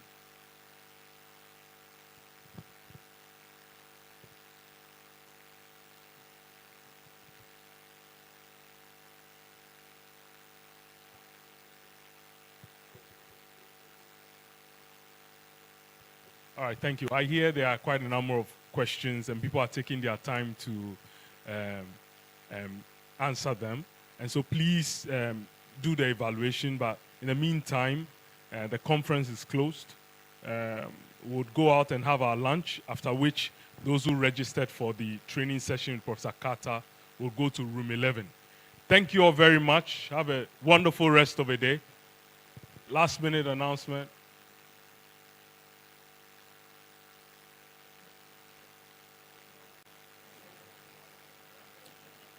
All in research PIs and teams, please go to room 11.